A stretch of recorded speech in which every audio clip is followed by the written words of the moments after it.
I don't ever slow up, no I don't take shit.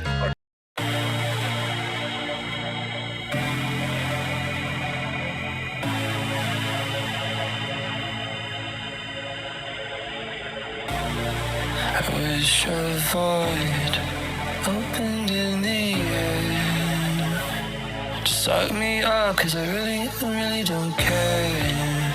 While I'm falling, I wonder if you would miss me when I'm gone. While I'm falling, I wondered if you would miss me when I am gone. I feel so hollow, hollow inside, hollow inside.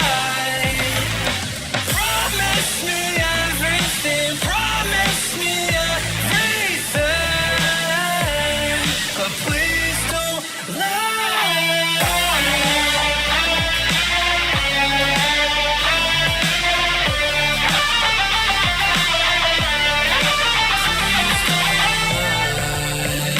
Disappointment echoes in my brain. Anyone would really go insane. Empty hands promised me everything, gave me nothing in the end. While I'm falling, I wondered if you would miss me when I'm gone. While I'm falling, I wondered if you would miss me when I am gone. I feel so hollow, hollow inside, hollow inside. Promise me everything, promise me everything, but please don't lie.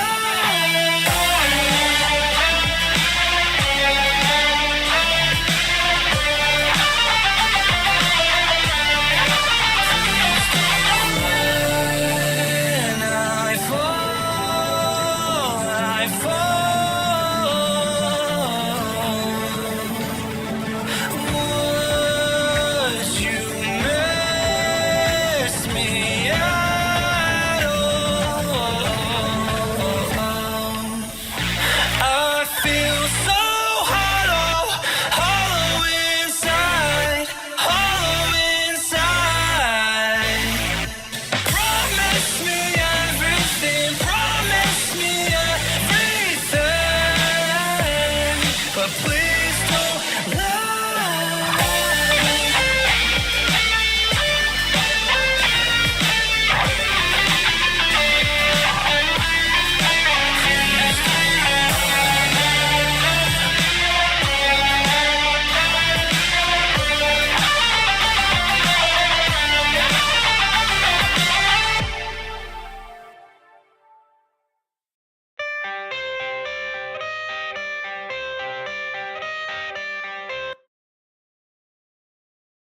Alright, I don't really have games today. Let's get it rolling. Oh man, check out Batman and Squatch! Batman and Squatch, by the way, Batman and Squatch, I typically have the sub thing on. So you have to sub in order to leave a comment. Unfortunately, I had to do it because there's a lot of idiots that get down on my comments and say negative things, and I just don't want to hear it anymore. So, Big Bat and Squatch. So let's get it going. This is only 3 minutes long. This will probably be coming out over the weekend. So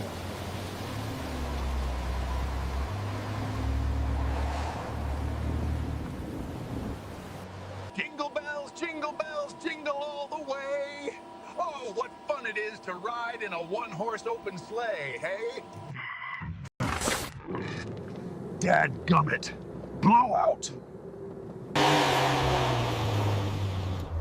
man, I bet that car is suited up nice if it's sounding like that, dude. What is that license plate? 4 minutes. Time me. Actually, Bats loved it. He had Damn, bro. That tire is gonzo. himself a pit crew at the Indianapolis 500. Here's the nuts. There's 4 of them. Don't lose them.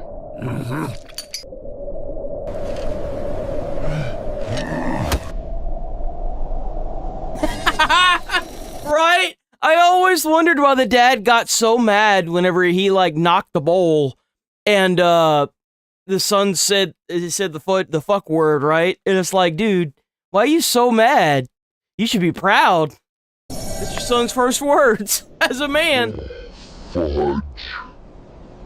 Only I didn't say fudge. I said the word, the big one. The queen mother of dirty words. The F dash dash dash word. What did you say? That's what I thought you said. Get in the car. Go on.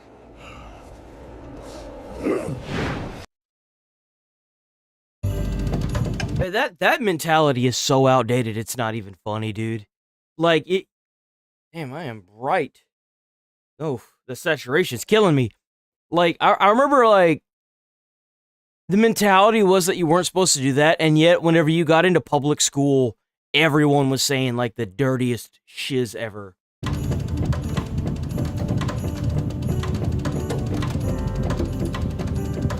Hurry up, Big G. We're ready to open gifts.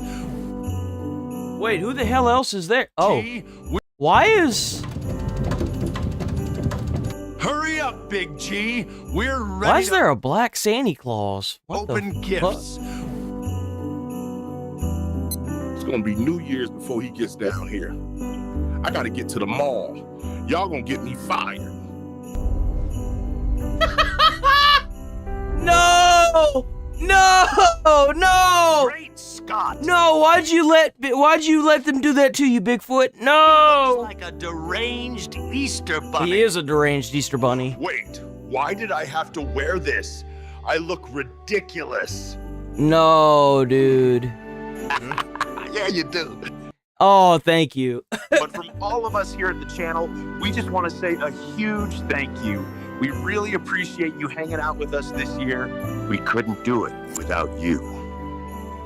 We Yo, hope you W, Bat, and Squatch. have a safe, happy holiday and a fantastic new year.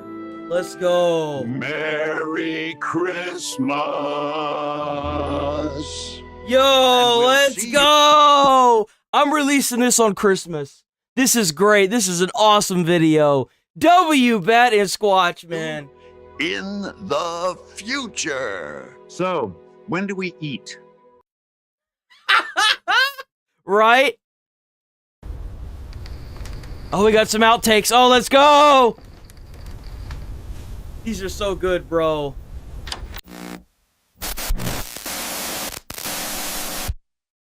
Oh, man. Here we go. Here we go. Here we go. Jingle bells, jingle all the way. Oh, what fun Man, it auto-tune kicked in. is to ride in a one-horse open sleigh, hey? He really looked like Ben Affleck right there. When you look down, watch when he looks down. In a one-horse open sleigh. Right there. He even has the chin. He looks just like Ben Affleck. Hey?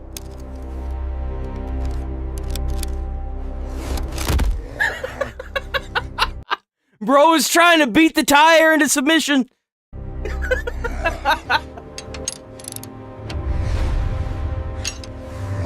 Oh! Hey, what? Jesus! Man! Violence he chose! Why did I have to wear this?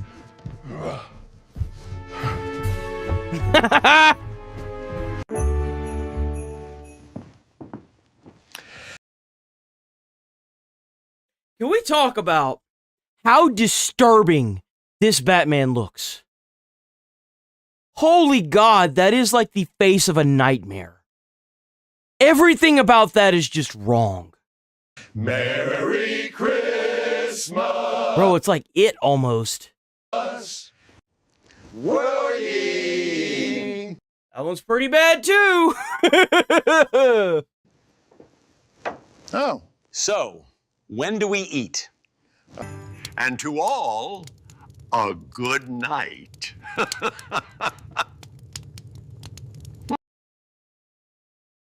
W, Bat, and Squatch, bro. Hell yeah. That's it? Hold on, I bet there's more. Hold on. YouTube. Gonna be a short day, man.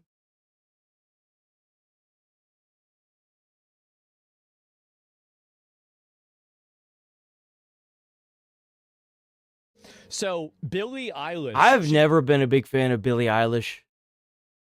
I don't know why. I just never have. I mean, I'm not a big fan of her music, but I don't know.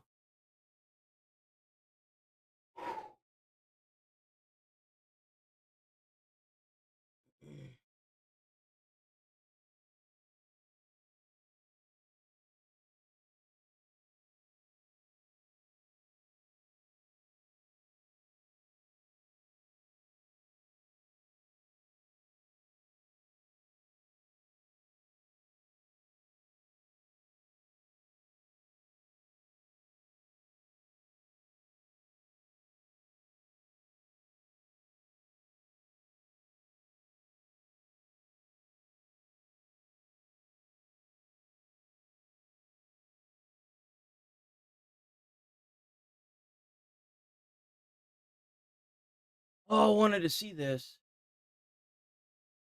Yeah, you best believe. That was one of the videos I wanted to see. All right, let's get this show on the road. This was no, it's not this one. There's another one that I wanted.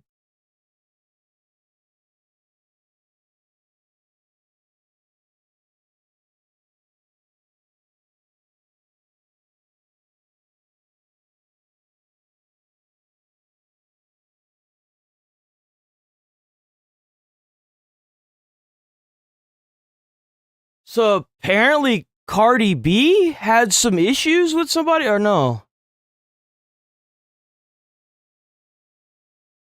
Oh, no, this is what was going on. My next two guests. So this apparently is like really popping off on the internet. Apparently oh wait, no, it is Nicki Minaj. Let's watch Charlie cover this. I wasn't home much yesterday, so I missed a lot of the happenings from the last 24 hours. But today, I happened to see a wacky headline. Nicki Minaj praises J.D. Vance as assassin as Erica Kirk sits next to her. Jesus Christ. Apparently it's something called Amfest, where Nicki Minaj went up on stage to celebrate Trump and a bunch of stuff or whatever, and then I guess while she was busy glazing and gobbling on like the administration's wiener, she tried to pay J.D. Vance a compliment by calling him an assassin, which obviously raises some eyebrows What? as Erica Kirk sits right next to her. How do you say that? Like, how do you even like read that and decide to say that out loud? Husband was literally assassinated. Ordinarily, I'd put the clip here so you could hear it for yourself, but I don't want to take a chance of DMCA, especially with how rampant that kind of shit's been going on. You can watch it yourself if you want, though, but she immediately recognizes the blunder. She kind of scholars mated herself there by using that word. To me, it probably sounds like an Austin... Hold on, I bet I could pull it up. I just had it up, too.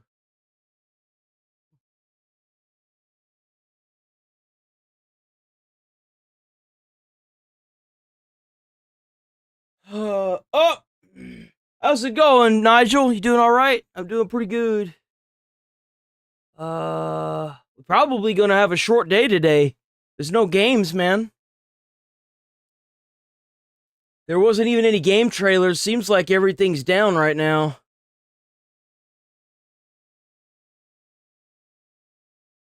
Hold on. God dang, I hate that.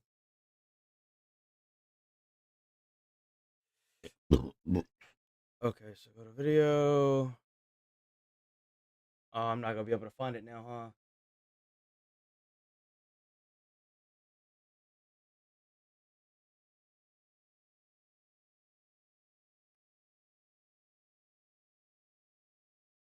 It was this one. My next two guests saw this firsthand because they attended the event out in Phoenix. Joining me now, PragerU person, and that's coming from probably the big Nicki Minaj for over and says a lot. Since I was PUSA for the rest of the nation, by Damn, they not even showing it. anymore as the GD. Okay. Her physical everybody. Your outfits. Okay, so that means that nobody's allowed to show it on YouTube unless you've got a partner. Okay, that makes sense. I was gonna try to pull it up. So I guess Nicki Minaj tried to say that JD Vance was an assassin in front of I don't even know what her name is. Like, what is Kirk's wife's name on stage? Like, say mole, don't say mole, don't say mole, mole. Where she was trying so hard not to use the word assassin, but then for some reason, her fucking neurons couldn't fire properly, and all she could think of for a compliment for JD Vance was that he's an assassin.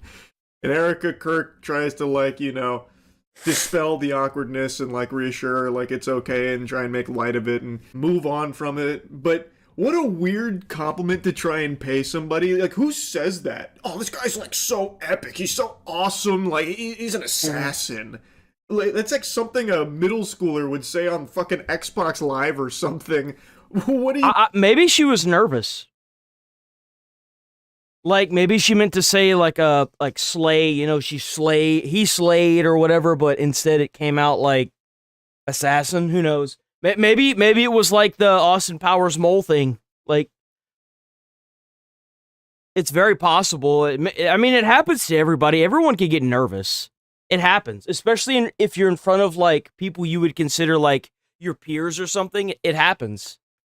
Talking about? Who says that shit? Now, that's not the only thing I wanted to yap about here. Obviously, that's just... I mean, that doesn't make it right, of course, but it happens to the best of us. I mean, let's be honest here. Weird, wacky little thing. But Nicki Minaj's presence at an event like this is so head-scratching to me because she Why herself is she there? Not a U.S. citizen.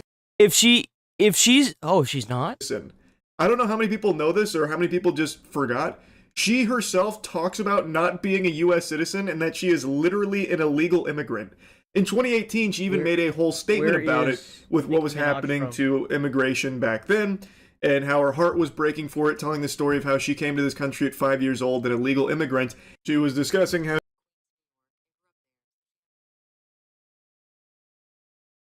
she's from the Port of Spain in the St. James district. She moved to Queens, New York at a young age and grew up there, making her roots both Caribbean and American. she can't even imagine being separated from her parents at 5 years old and everything that was happening then. And since she still has not become an American citizen, in 2024, only a year ago, she once again opened up reiterating, confirming she is still not an American citizen, despite paying so many millions in taxes and all that. So her going on stage yesterday and being like, the president is... Well, boys, you know my philosophy. I guess that means we gotta deport Nicki Minaj. Dashing and handsome. It gives me like the same feeling as someone who's trying so hard to avoid getting in trouble by trying to like butter up the person that can really fuck them. What an interesting way to avoid deportation. Number one, you're rich. Let's be honest here. The reason why she hasn't been deported is because she's rich. And then showing up to an event filled with people who are actively advocating for the removal of every illegal immigrant. Like, let's take a step back and realize just how funny that is. And, acknowledge that that actually happened.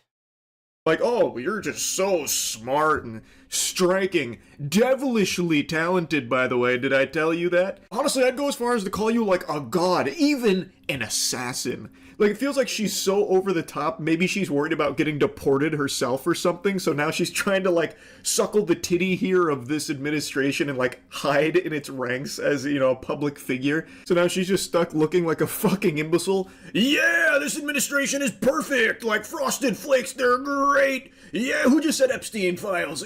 Someone shoot that guy. Yeah, us U.S. citizens. All of us, my fellow U.S. citizens, we gotta stick together. We love U.S. citizens like me, am I right? That kind of thing, like she's cutting fucking WWE promos. But I think there also might be another explanation here. Again, just another game theory. Maybe she's not looking to protect herself. maybe she's fishing for a pardon for her sex offender husband. Oh, Since Trump likes to what? hand out pardons like they're fucking Girl Scout cookies, I think there also might be this play from Nicki Minaj here to try and get one of those for her husband, Kenneth Petty, who is literally a registered sex offender. Maybe she's trying to make it so he no longer has to keep re-upping that and getting in trouble when he refuses to do so, like recently when he had to go under house arrest for not...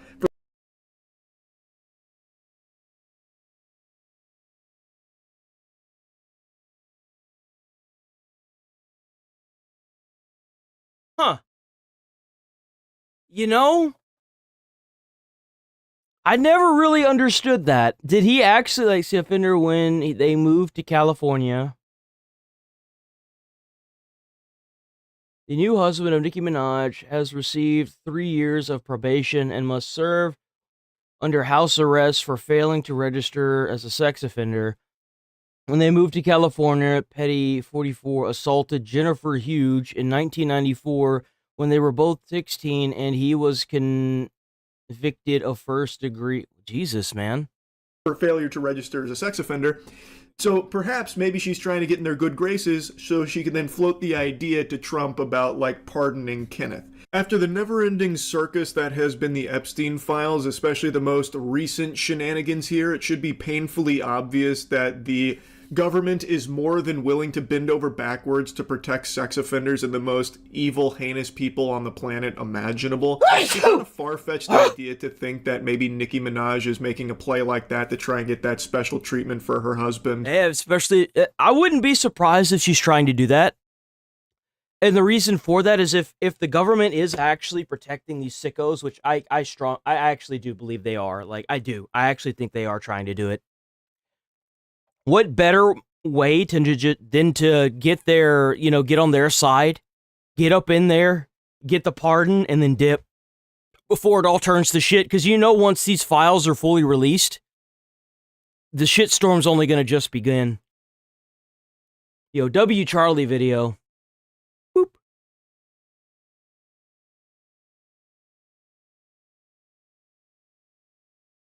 So, the incident that happened in Minnesota where the Somalians took it over and they brought their blood feud to American soil in Minnesota, and they had the speaker talking up at the thing that was speaking Somalian or whatever.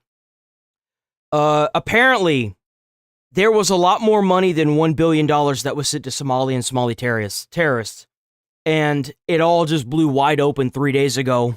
So much fucking fraud going on apparently in Minnesota. The amount of fraud that happened is in the billions of dollars. And not only did the fraud happen, but the fraud was then reappropriated and sent over to Somalia. Yep. That's in Ilhan Omar, Tim Walz, Attorney General Keith. I don't know too much about Tim Walz. I do not like Ilhan Omar. I do not like her. I do not like her on a plane. I do not like her on a boat. I do not like her on a ship. I damn sure don't like her in a dip. Send her ass back to where she came from. Impeach her. Get her out of the Senate. Get her out of here. Ellison.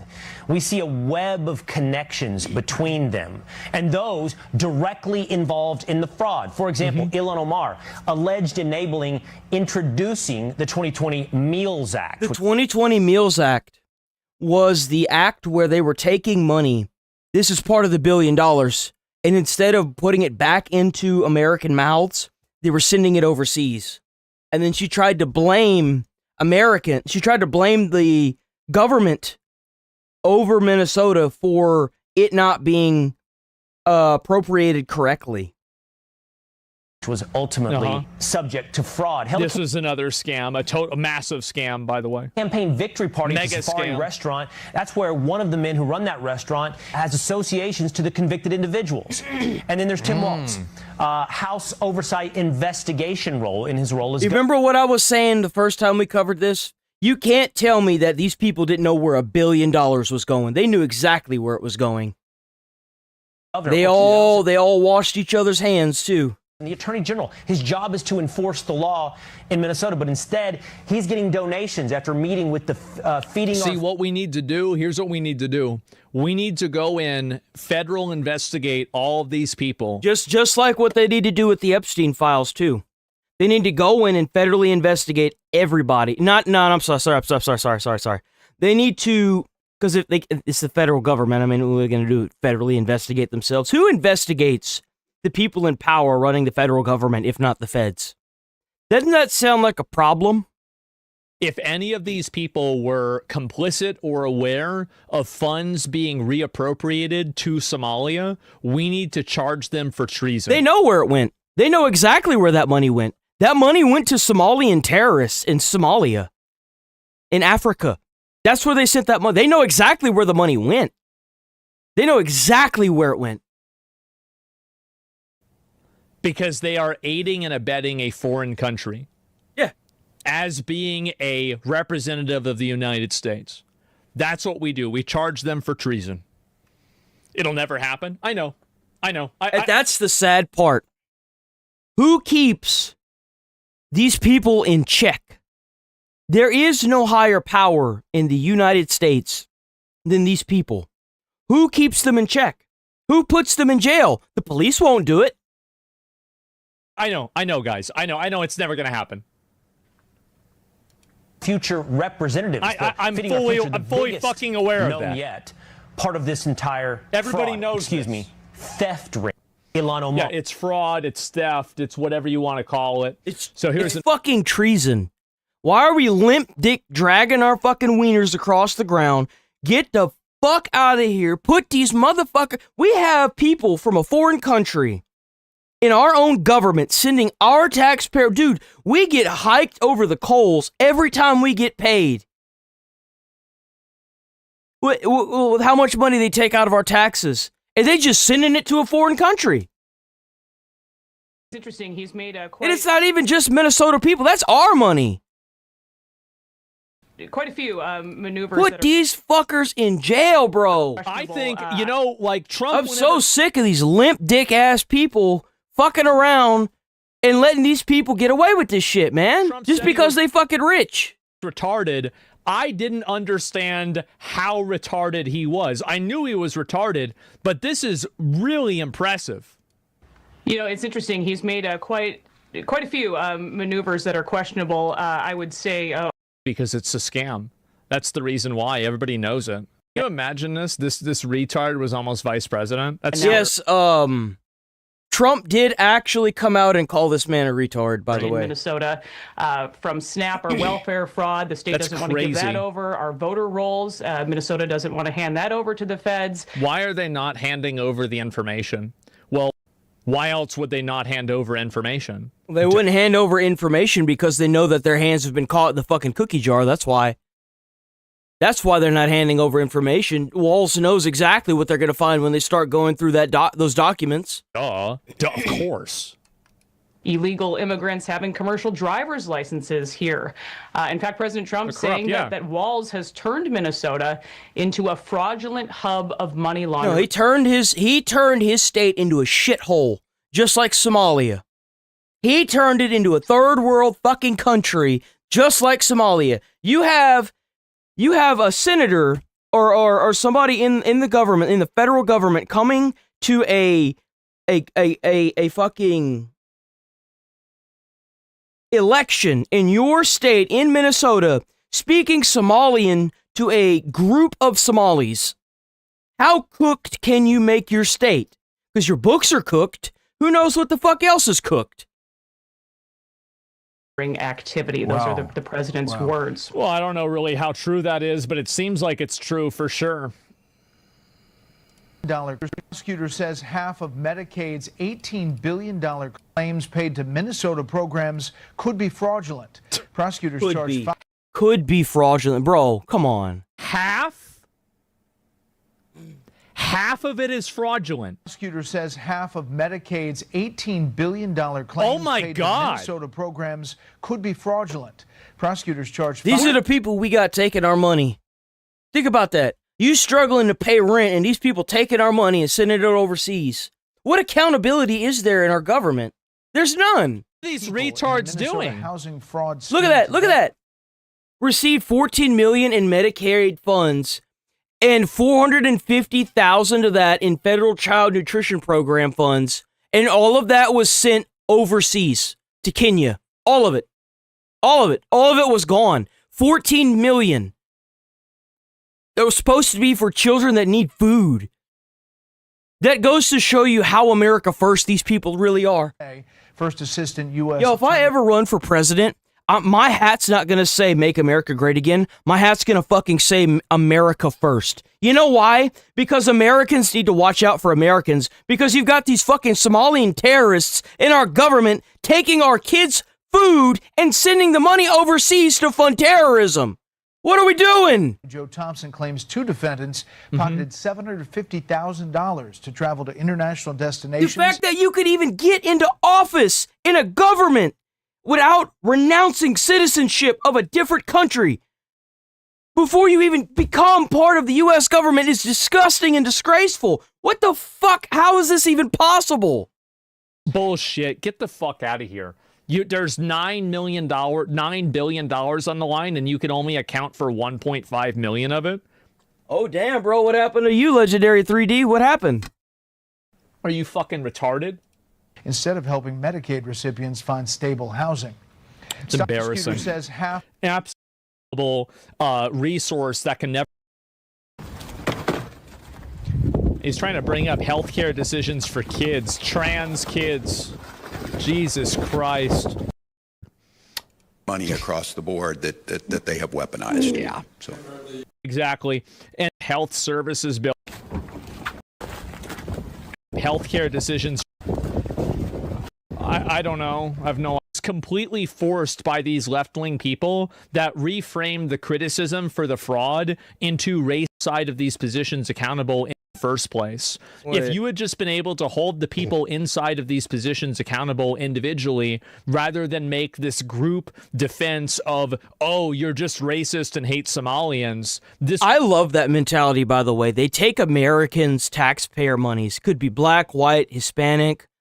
Could be fucking, who cares, right? And they take our money and they send it to Somalia. And then they want to turn around and say that that the people that are trying to figure out where this money went are racist because they don't like Somalians. Yeah, I don't like fucking Somalians. I don't want them here. You know why? Because they come from a third world country.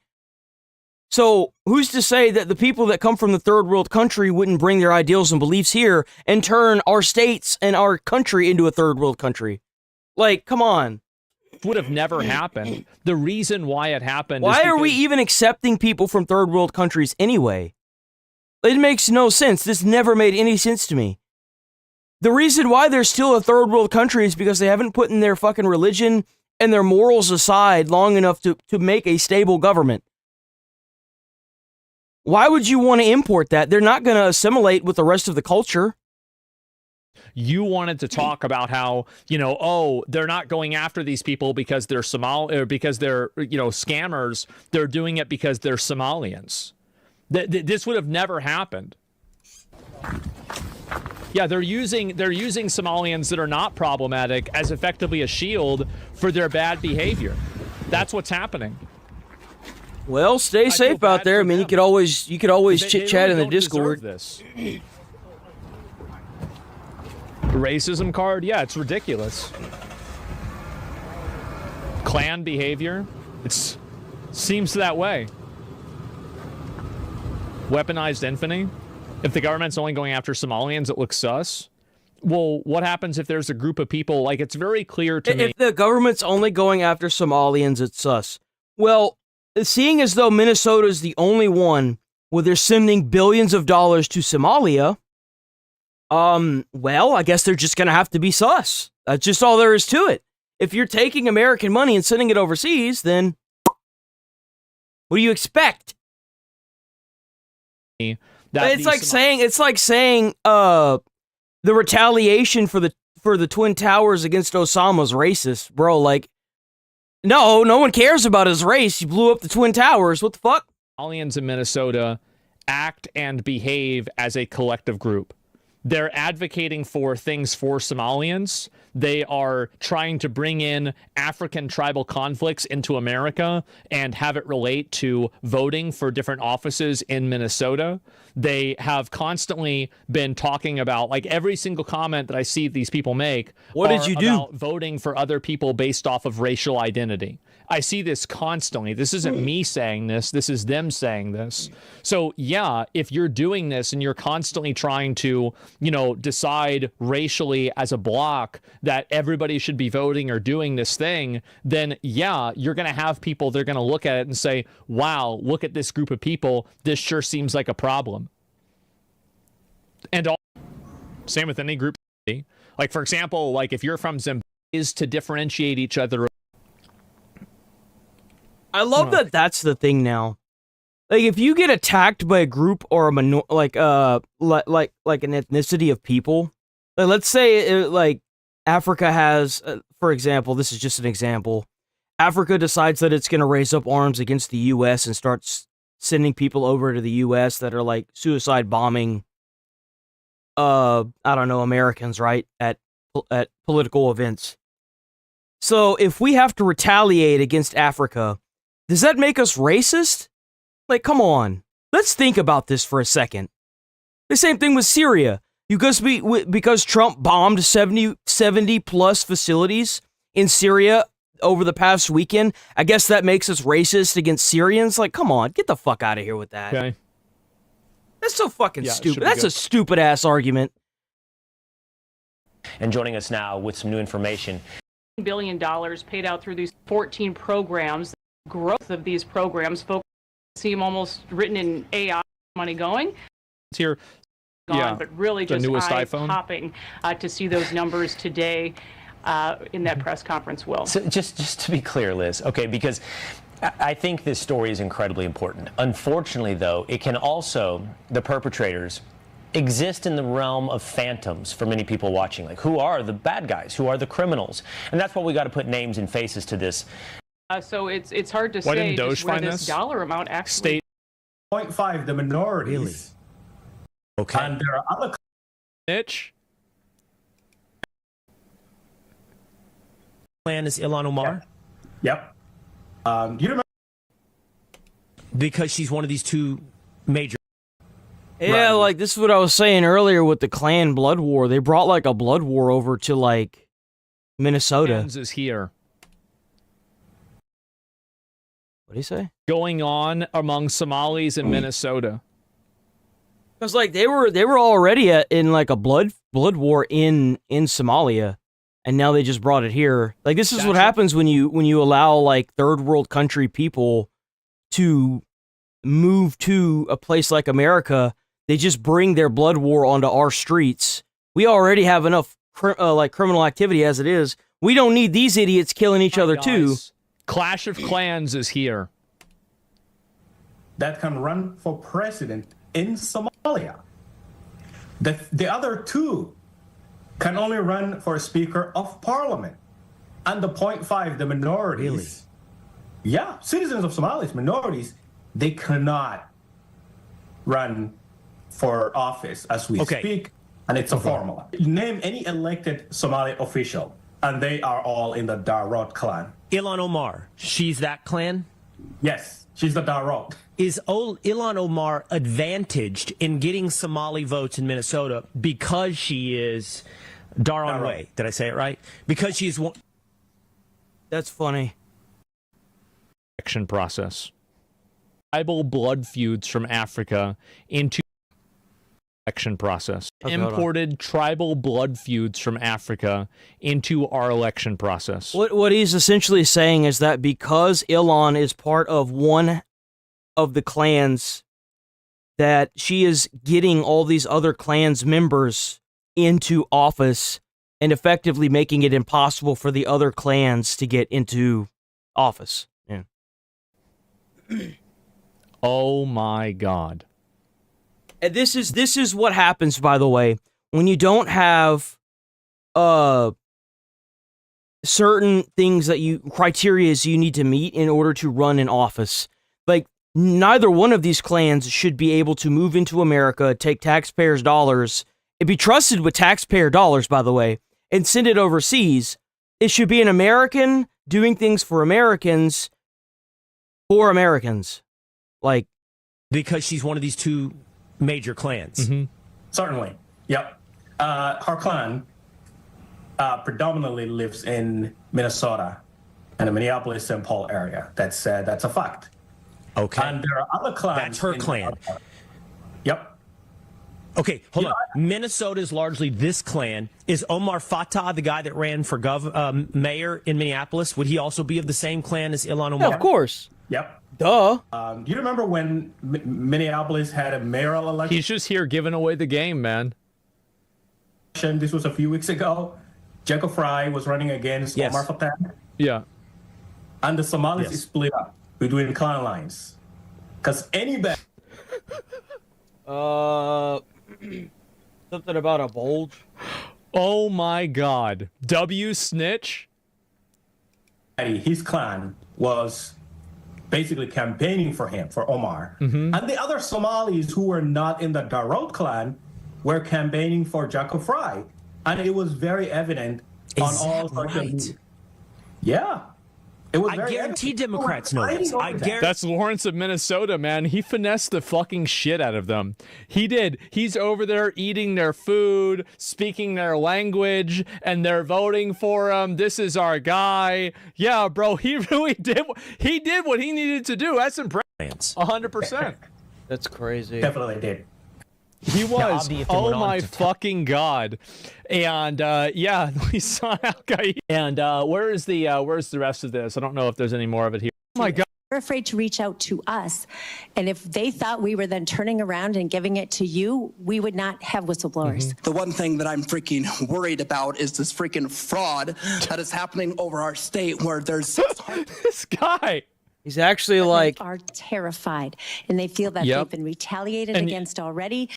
Our future fraud. Everything was computer and now it's all fraud. Even after charges were filed. Lawmakers also slammed Governor Walz and his inspector general for the retaliation, they say, against state whistleblowers. This fraud has been perpetuated on your watch, and the whistleblowers who reach out to us within the department are terrified, and they feel that they've been retaliated against already. They feel that they are. So y'all remember whenever Tim Walz's own, like one of his own groups in Minnesota roached out on him, and they made like that big long Twitter thread about how he basically suppressed all this information and he wouldn't let anybody talk about this at all. Like, even he got his own side roaching out on him too. Well, yeah, because they're Americans, of course. He's trying to line his pockets, and this Somalian lady is helping him. And the people that got him where he's at realize that they made a huge mistake with this man. Of course. Very afraid. They're afraid to reach out to us. And if they thought we were then turning around and giving it to you, we would not have whistleblowers. The one thing that I'm freaking worried about is this freaking fraud that is happening over our state where there's this guy. 100,000 disability people in the state of Minnesota that could suffer. And sadly, it's quite interesting that we have Governor Walz speaking in front of the state and saying that this fraud is nothing but the side. But my people are done suffering. We're done with this fraud. Our governor is not doing anything to help us. I would vote for this guy just to listen to this all the time. Right? This is great. He's very he's very well, I guess well-spoken. Wants to blame Donald J. the president of the United States, who has nothing to do with this. Yeah, exactly. No, he's right. Yeah. You're right, man. To hold our governor accountable, and I'm not seeing it. We need 30 more just like him all over the government. You want to see change? It's right there. And leave it to a young man, too. He's younger, too. You can tell he's younger. I'm telling you right now, when these limp dick ass old crusty men get out of the government, you're going to start seeing a lot of change.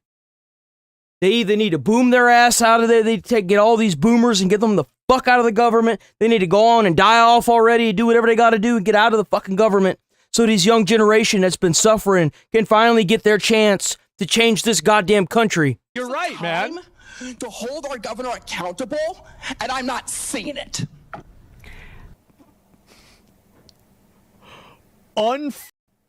Federal design of our people. I know, man. It's really crazy how close we came to that. No way. Jefferson and Lester Brown came from Philadelphia to Minnesota looking for an opportunity to make money. Okay. We had to watch that video to watch this video. This was 9 hours ago. Up.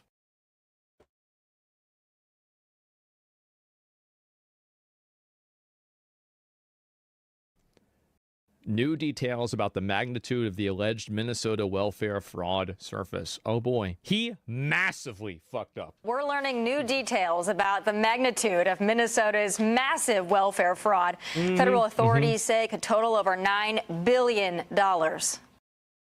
They sent almost $1 trillion, or almost $10 billion, not $1 trillion, almost $10 billion to Somalia. That's a lot of money. Fraud is not small. It isn't isolated. The magnitude cannot be overstated.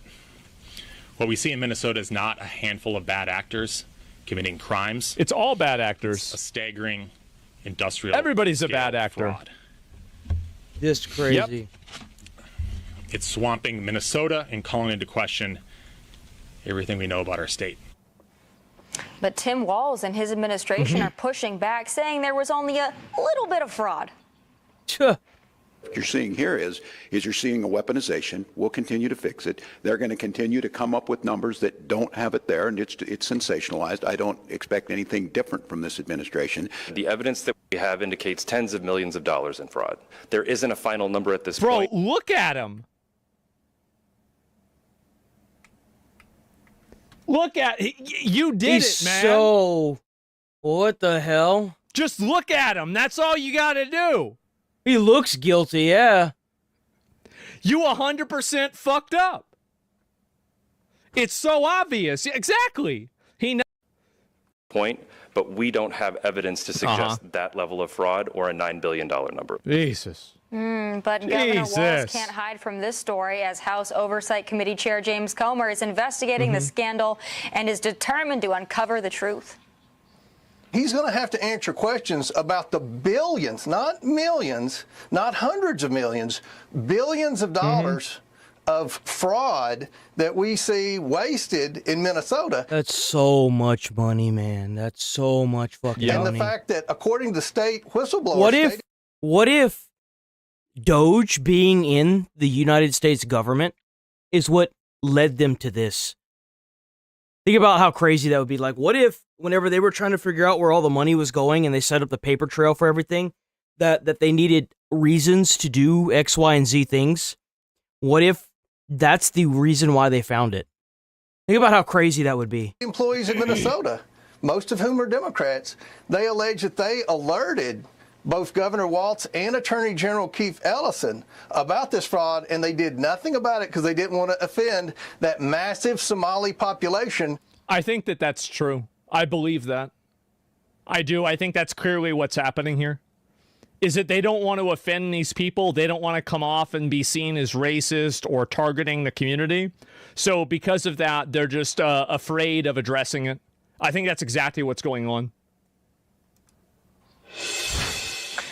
Guy, this to me, if there was ever an investigation to be had, and Republicans were ever going to take time to investigate anything, I would say this would probably be it. And I don't think Minnesota probably uncovers some about just different categories, right? We're actually being robbed of in this country. Yeah, I mean, you can go through any of the numbers, actually. Oh, the steal the money or not.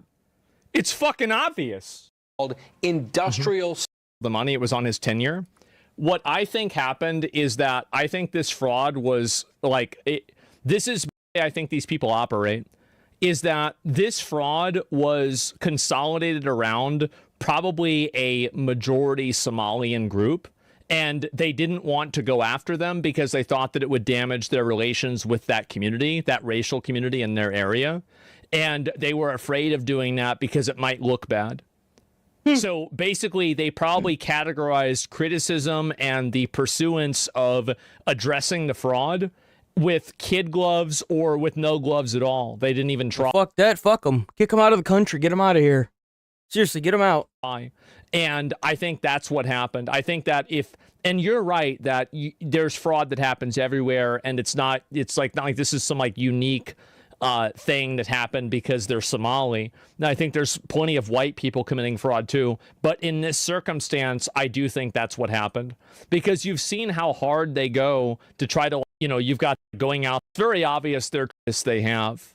I don't mean it's an excuse. It just seems like people are overly pissed off because it's Tim Walz and not because it actually happened. Thank you, fraud is bad.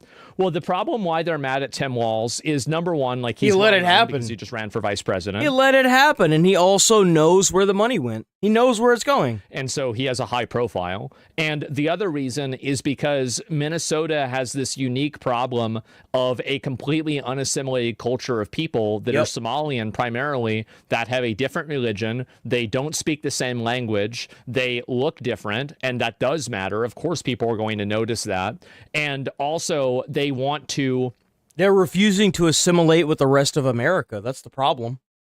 In a lot of cases, bring their like tribal conflicts from Somalia and make decisions for voting in America because of that. And then you listen to their translated speeches from, their language into American language, and they're more right-wing than we are, but only whenever it comes in regards to their own country. Eat the cats, LOL. So it's interesting. I remember when that was going around. I thought that was so funny. Nativist nationalists whenever it comes to Somalia, but they come where everybody's the same. They don't even reflect their own values.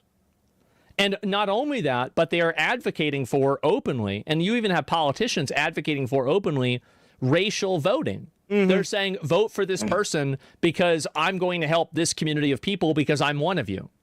Like, I'm sorry, but I don't think that's a good thing to do. Don't you see the problem here? Don't you understand why it's so bad? That, the fact that you are not, I feel like if you're in the government, you should be born and raised as an American. Seriously. Because if you import these third world country people, they're going to get up into our politics, and they're going to import more people, and those people are just going to keep, you understand the problem here? They were losing in their own territory, so they fled their country, came here, and pretty much took over Minnesota. You understand how that's a fucking problem? It's a huge problem. I think it's very bad.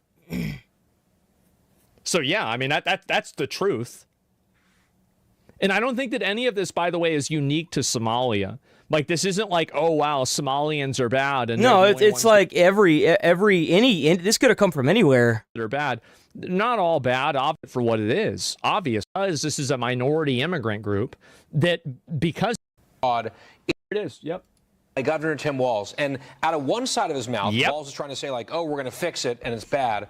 Out of the other side of his mouth, he's like, well, it's really not that much. It's only tens of millions, according to his little minion there. Oh, that's it. And that means they are not ever going to be serious about this. They are perfectly comfortable with their reelected next year. So he wants to pretend like this is some sort of GOP witch hunt. One more quote from him, talking about why it is especially bad in Minnesota. Quote, Minnesota has become a magnet for fraud, so much so that we have developed a fraud tourism industry. People coming to our state purely to exploit and defraud its programs. Those are the two guys, and this is happening even inside of the United States. This isn't even Somalians. It's just two guys came from Pennsylvania that did this too. It's very clearly that they don't know what the fuck they're doing. Settling reality. That's how it is. All Minnesotans should understand. It is so bad in Minnesota that people from around the world, it seems, are traveling there to steal from taxpayers, and that's the response we're seeing from the governor. It's like Disneyland. Pathetic. Joey, we invite the third world, and in return, they rob us blind. But that's such a nice, generous gift they've given back to us. I mean, Tim Walz has made a big thing about, don't say it's the Somalis, but when you look at the fraud, it was done by the Somali population. So he wants to make it about race. Well, it was never happened. The thing is that the initial criticism of the fraud was about the fraud. But then they defended the criticism of the fraud with racism accusations. So they were the ones that brought up this entire idea that, oh, you're just targeting them because they're Somalian and making up this bullshit. So the fact is that you're right, that you know, it's not necessarily it's racial, and like, yeah, they are there, but not like every Somalian is a scammer. Like, that's not the issue. But whenever you use a racial defense and you take the entire racial or ethnic group of people and you say that this is an attack on them, well, then that's going to make people think that it is. That's what's happening. Let's make it about identity. The mayor there wants to eat Somali food. Yeah, they made it themselves about identity. They did that to try to defend themselves. Almost throw up and say, I love the Somalis. But I don't think they're understanding that we don't care because it's their race or their religion. We care because it's a group of $9 million fucking dollars. $9 billion fucking dollars. Yeah. People who are doing it. And to Guy's point, apparently they're doing it in a well-organized way, and they targeted this state for it. Yeah, I don't care about their race. I do care about their country of origin. I mean, Rob O'Neill, if you don't know who he is the man who shot bin Laden. He put the book out. But before that, or after that, I'm not sure, he also was on the team that saved Captain Phillips. And he posted on X today, yeah, the Somalis are world famous for being pirates. Of course, they came here to steal and defraud us. He's like, it's a... Oh, God. Part of their culture. I don't know how you call that racist. If it's true, it's true. I mean, you know, I don't have to go back to Mogadishu to see these problems. But I will say this when it comes to what's being said, is never snatch defeat from the jaws of victory. If it's a $1 billion scam, that's huge. If it's a $500 million scam, that's massive. That's huge. huge. Yeah, exactly. I hope Joe Thompson knows exactly what he's talking about when he uses the $9 billion number, because I don't want Tim Walz and Democrats to have an argument at all to go back. Truth can still be racist. People talking about whether it's racist or not. I can promise you that trying to micromanage and tell people that they can't express certain opinions because you're going to call them racist, even if that opinion is accurate or people think that opinion is accurate, you can't just say that's racist and then somebody is going to be like, oh, okay, I guess I don't think that anymore. That doesn't work anymore. It's never going to work again, probably, or at least not for a long time. So you have to address the nature of the argument rather than just simply try to condemn the argument. It doesn't work anymore. Well, that's how they managed to get where they're at now. That's all they would do. They would just be like, oh, well, you're a Nazi, and then the argument would just be thrown out. Kind of like whenever someone walks up to you and they're like, oh, I believe in flat earth, everything that they say is just going to go out the window. Well, now we've evolved past the whole Nazism thing. People just ignore it whenever they hear someone say it now. You have to engage with this. Yeah, you have to engage with it and deceive them with it. Well, they're blowing it out of proportion. It's not that big of a deal. So I hope when he says who $9 cares billion, anymore? Nobody. He's got the paperwork to prove it. Because I don't want them to give them room to have a rebuttal. Because this is egregious. I mean, just so overtly egregious. It's bad. Yeah, and to Joey's point, the question is how quickly can they prosecute these cases, and that's going to rack up the honest total when it all gets to the end of it. And these cases can be hard to prosecute and to prove and to chase down money trails. The House Oversight Committee in this letter to Keith Ellison, the prosecutor here in this case, they make the argument that the state essentially knew that this fraud was happening and allowed it to occur. Well, of course. How do you not know that you're sending all this? Like, come on, bro. In this letter, it says a June 2024 report from the Minnesota Department of Education found that the threat of litigation and negative press from providers engaged in the fraud schemes affected how state officials use their regulatory power. A former fraud investigator in the Attorney General's office said that state regulators, especially those in the Democratic-led administration, were reluctant to take action in response to the allegations involving the Somali community. So there were concerns. So the government protecting itself is the allegation. They didn't want to be called a name in the local or national press. Yeah. No, I think also they wanted to cover up fucking up, too. Like, I mean, there is also, like, there's the ideological reason, and then there's also the logical. Here. Hey. Oh, wow. Just what crazy, a dude. Yeah, I want to. That's crazy. There we go. Why is the media silent about this, man? Asmongold been popping off lately. I mean, I say lately. He's always popping off. Like, let's be honest here. To air a really big story today about Donald. Oh, that's right. They were going to air something about, I remember this. They were supposed to air it was supposed to be about, oh my God, what is the name of that fucking place that Trump made? Alligator Alcatraz and the living conditions there, how they were like inhumane or whatever. And I guess they decided not to air it, and a lot of people are like threatening to quit at CBS now because of it. Trump sending people to CCOT, which is the El Salvador prison. For some reason, it didn't get published. I don't know why. We're gonna look at it. Here we go. Not even public crucifixions. Would there be? Oh, you can ask. Of course. Yeah, why not? Why not? Answer right. Well, do this.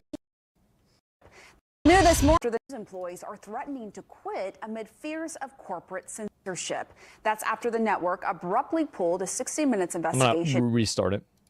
Well, new this morning, some CBS News employees are threatening to quit amid fears of corporate censorship. Yeah, I bet. That's after the network abruptly pulled a 60 Minutes investigation hours before it was set to air last night. That's crazy. The segment would have brought viewers the stories of Venezuelan deportees sent to El Salvador's notorious prison. CBS says that it was still going to... Good, that's what you get. That's what you get. Don't go to a country illegally. You never know where you're going to end up. Air it, but that it needs more reporting. Let's go live now to CNN chief media analyst Brian Stelter. This is really a severe blow, it seems, to the network's credibility here. What are you hearing from journalists? I mean, let's be honest here. CBS's credibility isn't the best anyway. Like, whenever you take every single thing and you twist it in a way to fit your narrative, like how like they're not lying. But they're definitely not, they're not saying the full truth. Like, they're going to be like, oh, the living conditions for these illegal immigrants that came here to America illegally, oh, they're just so bad. Yeah, they're bad because they don't fall under constitutional rights. They're not Americans. You shouldn't have constitutional rights if you're not a fucking American. Like, come on, man. It's just dishonest. How can CNN say it's a... If you're not even a citizen, you're not an American, you're not like, you don't have any kind of citizenship whatsoever, like, come on, bro. I mean, you if you're here and you've got like a visa of something, that technically qualifies you as like temporary citizenship. So like, that's one thing. But whenever you migrate here illegally through like some crazy Mexican border area or some weird ship underbelly, like, come on. Whenever CNN... Let's quit with the dishonesty. Gambling website. Nice. Like, I mean, y'all really out here talking shit? Y'all, like, I don't know. Y'all really... This bald dude still reporting? Yeah, I thought this retard got fired. Whatever happened. Whether or not the piece actually airs in the future, and Editor-in-Chief Barry Weiss is saying to the staff this morning... Hey, CBS was looking at that piece and was like, I feel like this is just going to be another lawsuit from Trump. Maybe we should rethink this thing, huh? This segment will air when it's ready. But well, my favorite thing is like they're like, oh, but this thing that's a problem, and it is blatant dishonest reporting. Like, let's be honest. Like if you're, it's not a lie. It's not like they're trying to convince you that A is number one, but they are saying that a capital A is a lowercase a is a capital A. It to an extent, it's dishonest, and for most people, it's still lying. Like, I would still consider that lying. What's odd about this situation? We can walk through the timeline, and I think it'll show how this doesn't really add up. All right. Correspondent Sharon Alfonsi had been working on this segment for weeks. She interviewed some of these deportees who described torturous conditions at CCOT, that prison in El Salvador that the Trump administration has been sending. I would have never guessed. So they feel like they're sorry that the only people in the world that seem to treat their prisoners like, well, I mean, there's a couple, but prisoners like they should be treated humanely after they inhumanely killed somebody or did something illegal. Sorry. Being tortured over there? Yeah, duh. That's what happens if you get into a fight. They beat the shit out of you. Big surprise. Obviously. That's the point. Too. So these interviews were in the can. They were edited. This segment was ready to go, according to producers, editors, fact checkers, and even the lawyers who reviewed the segment. As of Friday, this was ready to go. And that's significant because on Thursday night, editor-in-chief Barry Weiss was able to screen it for the first time. I'm told she had some concerns, but there was a sort of an assessment that the piece was going to move forward. And on Friday afternoon, this broadcast was publicized. It was promoted ahead of time. Alfonsi's segment was announced to the public. Yeah, I remember seeing this. And yet, on Saturday morning, Weiss weighed in with additional concerns. And I'm told, according to sources, she was especially concerned about the lack of a Trump administration response to the reporting. Now, Alfonsi says in an internal memo, it's pretty obvious to me that a lot of mainstream media is trying to present, you know, like us sending these illegals and these migrants to El Salvador is like a bad thing. Now, in my opinion, I think it's great. I'm a big fan of it. I think we should do it more. So I don't have a problem with this at all, but it's very obvious that they're trying to, and this is the same thing that they did when you had people that were getting, yeah, it is great. Obviously, like, I don't know why you'd be against this. It doesn't even make sense to me. But, you know, there's people that are retarded. What are you going to do? So anyway, get them out of here. Yeah, exactly. And so, you know, I see this happen, and yeah, maybe Trump might respond or like scare them from doing it or not. But I think it's also very clear that the way that they report on these topics is extremely biased. It is. It's massively biased.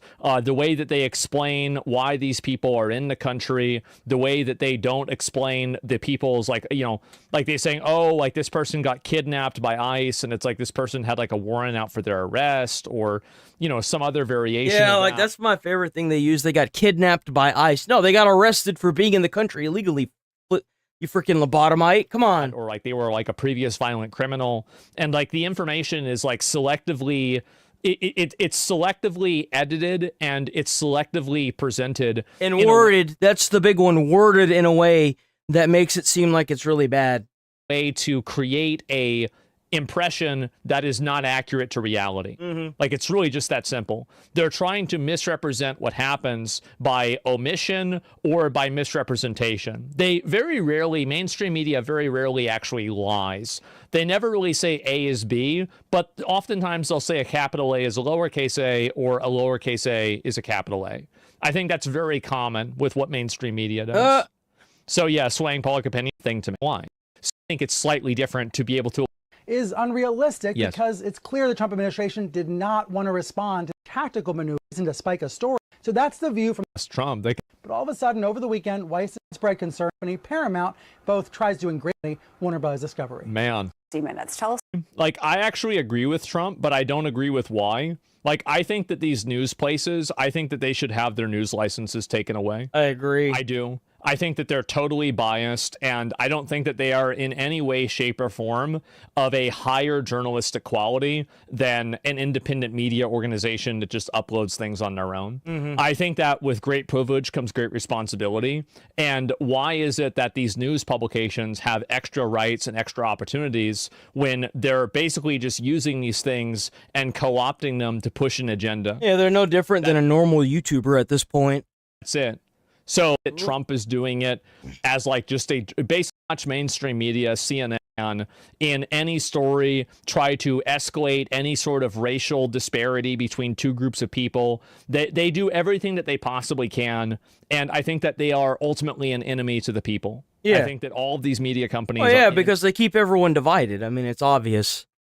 Like, what better way to keep the country divided and to keep you know, your sponsors or your you know, the people that line your pockets coming back than to keep the country divided. So that way, like, think about it. If the country was prosperous, they wouldn't have anything to report on. They wouldn't make any money.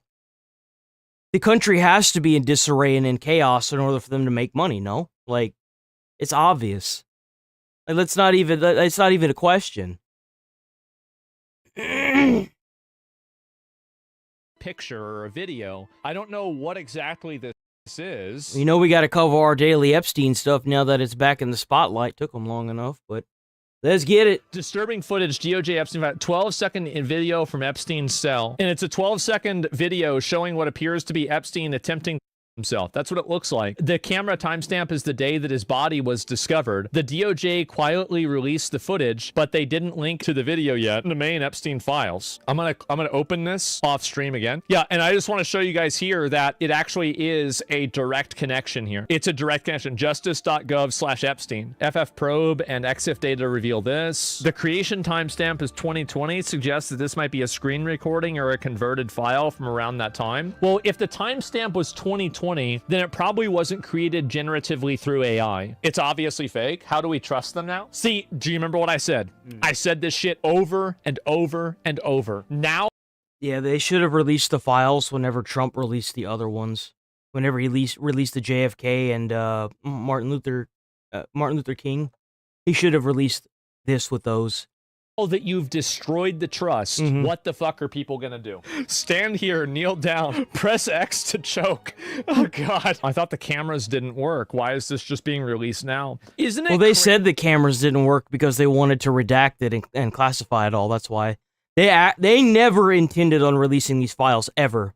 They never intended on releasing these files. It's completely obvious. Crazy how the story on whether there were cameras for Jeffrey Epstein's, for his cell, that's changed like 50 times. And this is the cell right here. Picture of his cell was released from the DOJ after his death, linked to the video from the DOJ as well. So that's the reason why there is so much orange shit around. So people are now, this story has so many holes in it, and they've broken the public's trust in so many different ways that now everybody thinks that Jeffrey Epstein isn't even dead. I think that's pretty impressive, honestly. I do. Like, if you fuck this up so bad that they don't even know if it happened, it's impressive. He's alive and in Israel.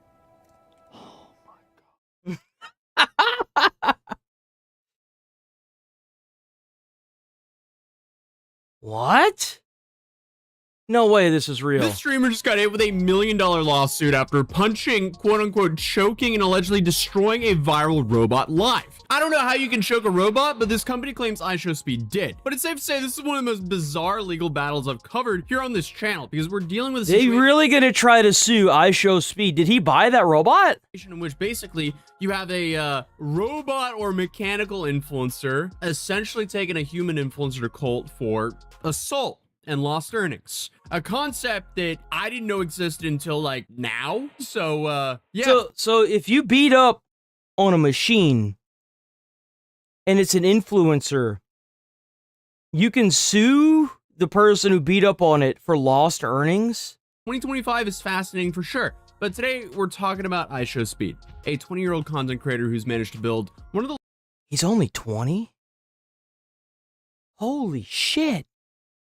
largest followings on streaming. His entire approach to content revolves around being as loud, energetic, and unpredictable as possible. That's essentially his brand. He's a walk-in clip farm that's probably the most popular content creator when it comes to teenagers globally. But according to this lawsuit, he might have pushed things just a little bit too far, as the company is now allegedly demanding $1 million from him. Now, but on the opposite side of the lawsuit, we have a robot by the name of Jake the Rizbot. What is 2025? It is what it is. Okay, so Jake the Rizbot blew up online earlier this year for no other reason than, I guess, existing. It's a 4-foot-tall humanoid machine that walks on 2 legs, wears a cowboy hat and a chain necklace that says Rizbot on it. And of course, it only communicates like the youngest cusp of— Oh, okay, that's funny. So the robot's running on something called the Unitree G1 platform, which apparently costs about $13,500. It weighs roughly 77 pounds and has all these sensors and cameras to let it see, hear, and interact with people autonomously. Rizbot's personality is designed around 2 things: rizzing up strangers, which is Gen Z speak for flirting, and roasting people. I feel like if iCarly was written and filmed today, this would be a character within the universe. Because I mean, overall, it's just such a stupid concept that actually worked incredibly well, because Rizbot built up over 2 million followers across TikTok and Instagram, racking up millions of views on videos of it just walking around and I guess either trash talking or trying to rizz up people. But the company that runs Rizbot is called Social Robotics LLC. And before everything went sideways, they were apparently lining up some major opportunities. We're talking about a collaboration with Mr. Beast, an appearance on the CBS during the NFL Today show, and of course, iShowSpeed. And he actually met iShowSpeed, and that's where everything fell apart, literally. Because on September 16th, 2025, Rizbot showed up to Austin, Texas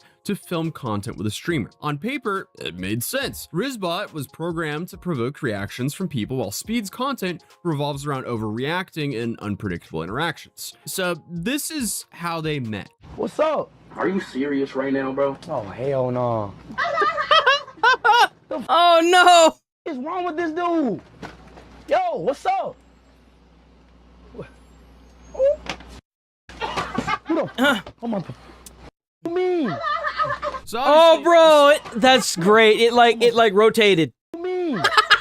So obviously, Speed is doing a bit, but does he take it too far? What? Stop laughing, bro. Man, shut your shut the up before I knock your head off your shoulders. What? Say that again. Okay, I mean, from that, did he damage it there? Hard to I feel like if Speed is an athlete, he's actually outran some of the the Olympian runners. If Speed wanted to destroy or break that robot, he would have done it. I think that was just a show. I do. I genuinely think that was just a show. But apparently, that was just the beginning. Because after that, Speed then grabbed Rizbot and put it in a chokehold. And I guess the robot was doing these... like him and Kai rough around all the time. Kai Sanat, they used to rough around all the time. Giggling noises while Speed was yelling at it to stop. Bro, get the this nasty. Bro. Yeah, I mean, it's a hard watch, but it's content for middle schoolers. That's kind of funny, though. Like, I guess. I would have watched that in middle school. The quote-unquote choking. But the moment that's probably going to be played check out Atuzzi, by the way, Atuzzi. In court, if it does actually go to trial, is when Speed asked the robot who it was. And the Rizbot quoted Darth Vader and said, "I am your father." And that's when Speed punched it in the face again, and then did this. Get your ugly ass off my you stupid. All right, bro, watch out, man. Yeah, that's it. That's it. Yep, that's it. That's it. Yup. That's it. Yup. No, nah, that. Nah, bro. Nah, that's it. Oh, no. No, that's it. He think I'm playing, bro. He think I'm playing, Rudy. Oh, yeah, nah, see, look, and he's still laughing. Okay, this is actually kind of funny. I mean, it's fucked up that he did that to the robot, but it's kind of funny, bro. Like, sometimes that's kind of funny, man. Tend to be rage baited by a robot and beat it up for content. Okay, but at the time of the stream, that's pretty good content right there. That's great. It like just another internet. And it's just on the ground laughing at him too. Like, come on, that's pretty good. Stories that people talked about for a few days, and they just moved on. But Social Robotics, they didn't move on from this. They are not done. Because according to the company, what looked like entertaining chaos on camera actually left the robot broken. In the lawsuits they filed, they claimed that Speed's actions resulted in irreparable damage that essentially disabled the robot. And I guess their position was that Rizbot couldn't be fixed. It had to be completely replaced. And the damage breakdown they provided is pretty extensive. They said the robot's mouth area was destroyed, the neck mechanisms were broken, all of the cameras mounted on the head stopped working entirely, the sensor ports that allow the robot to process visual and audio information, they got fried. And beyond that, they also claim the robot lost its ability to walk, which is also shown on the stream. So apparently something about the mechanical systems got messed up to the point where it couldn't maintain balance or move in a straight line anymore. However, what the reports made clear is that Social Robotics isn't just asking to recover the cost of the unit of $13,500. No, they're arguing that the damage went far and beyond the hardware itself. Because according to the filing, in the month before the incident happened, Rizbot was having an incredible time on social media. Over 600 million views on TikTok, another 200 million on Instagram. Damn, really going through bro. I think Speed got kind of lucky that they don't have a YouTube channel yet. Explosive viral growth and momentum. It was really blowing up. Then Speed destroyed it, and suddenly Rizbot. I know how frustrating that can be if you're a content creator. If you post like one video and you have momentum, and it just stops because you get like a certain amount of just something fucks up the algorithm. Like what, for example, that guy that fucking struck my channel, that asshole, something like that. And it just stops your growth. I get the frustration, But man, you can't tell me you ain't got enough money to recoup those costs. I'm sorry. Couldn't create any new content because now it was too broken to function. So for nearly 1 month, the robot was completely offline while they figured out how to rebuild it. And during those 28 days, Social Robotics claims that they saw viewership drop by more than 70%. Yeah, that's what happens whenever you don't have any constant videos, you fucks. What do you think is going to happen? In today's age of content creation, momentum is basically everything. And going dark for a month during your peak growth phase, that can definitely slow down your growth a whole lot. But my main question is, why did they stop posting just because the robot wasn't working? They could have used this to make the robot way bigger than what it was. Like, if I was the leader of this account and I found out the robot isn't working anymore because of one of the biggest streamers in the world, the first video would be re-uploading the footage of Speed destroying the robot, asking if Rizbot deserved that. Then next video, hospital bed. Rizbot is in the hospital bed, and then you start like a prayer for Rizbot. Oh shit, it's cross current. I didn't even see that. You have road to recovery. So the team puts on a doctor's outfit and then talks about the damage while Rizbot is in the hospital bed. Then phase 4, or like the 4th videos and so on and so on, it's like the rehabilitation phase. So you have like the team like guiding the Rizbot who can't walk. Like, you can just farm so much content out of that, and arguably that would be even more entertaining than just Rizbot, you know, walking around doing the things that it was doing. And then obviously throughout the entire journey, you just sit and make jabs at Speed for doing this to the bot to begin with. And then maybe even start a GoFundMe to get Rizbot back on its feet. You know what would be even funnier is if they cut the robot's legs off and they made Speed carry it on his back. And it's because it still had like, oh shit, it still had the ability to move his hands, right? They could do everything that he just said, like the GoFundMe and everything. And then they could be like, Speed, yo, I got this great idea. Why don't you carry him on your back? And he's going to fuck with people, and he's going to fuck with you too, right? He's going to like hit you on the top of the head and stuff. And it's going to be great content. It's going to be so funny, dude. And then like you end up, who knows, like something crazy could come out of this. But instead they're trying to sue Speed. Speed probably be all for it. I don't know, I just feel like there's so much content that could have been made out of this. But please don't get me wrong. What Speed did here is wrong. He should have damaged that robot without permission, and especially without paying for the damages. But this team absolutely should have made the best out of that moment to snowball more attention. Either way though, according to the company behind Rizbot, the real expensive part was the opportunities they missed out on. So apparently they lost the Mr. Beast collaboration. They also apparently had a CBS appearance on the NFL Today show canceled as well. So that's a lot of money right there, boyo. That's a lot of money. That's a lot of money. To get into a Mr. Beast video, that's a lot of money, bro. Like, especially with how many viewers watch each one of his videos. Like, dude. Robotics are arguing that all of these losses, the physical damage, the loss of momentum, the canceled opportunities, and the decreased earning potential add up to over $1 million in damages, and that's what they're currently demanding from Speed. I could actually, I'm not gonna lie to you. I'm not gonna lie. I feel like if you got invited to the NFL and you got put on Mr. Beast's show, it would be more than $1 million. Hands down. Hands down. Because you have to keep in mind when you upload a video, usually it has like a multiplier effect. Like if you upload a video and it gets 1,000 views, sometimes people will return to it and give you like another like 100. So if their videos are getting millions of views, people are going to return to it and give it a couple 100,000 more views. And this happens like over time, right? Especially if it's evergreen content, like, you know, the Rizbot.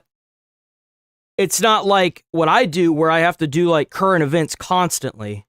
Suit was officially filed on December 8th of 2025 in Travis County, Texas, and it names 3 different defendants: Speed himself, his management company called Mixed Management, and someone named Ames Ward, who is apparently working with Speed's team that day. Now, the legal argument here is actually kind of fascinating because, like, we're not talking about an assault in, like, the traditional way. You can't really assault a robot in the same way you can a person, at least under current law. So instead, Social Robotics is framing this as destruction of property and wrongful exercise of control over their robot. Basically, they're arguing that Speed deliberately damaged something that didn't belong to him and that he knew his actions would cause cause harm. And something that makes this case even more complicated is the Austin Police Department actually got involved. So according to the police reports obtained by the media, officers were called to the scene after the incident, and the responding officer noted that the robot had been damaged without the owner's consent and that Social Robotics wanted to press charges. So there might actually be a criminal aspect to this as well. So an investigation was open, and according to the lawsuit, that investigation is still ongoing as of the filing. Social Robotics' lawyer also revealed that before filing the lawsuit, they attempted to resolve the matter privately with Speed's team. Negotiations over compensation did take place, but ultimately fell apart, which is what led to the official legal action. But as of right now, Speed and his team have not made a response to this, nor have they responded to the lawsuit formally. But despite everything though, Rizbot is now back up and running after Social Robotics say the robot had to be completely rebuilt. According to the company, the only components to survive the incident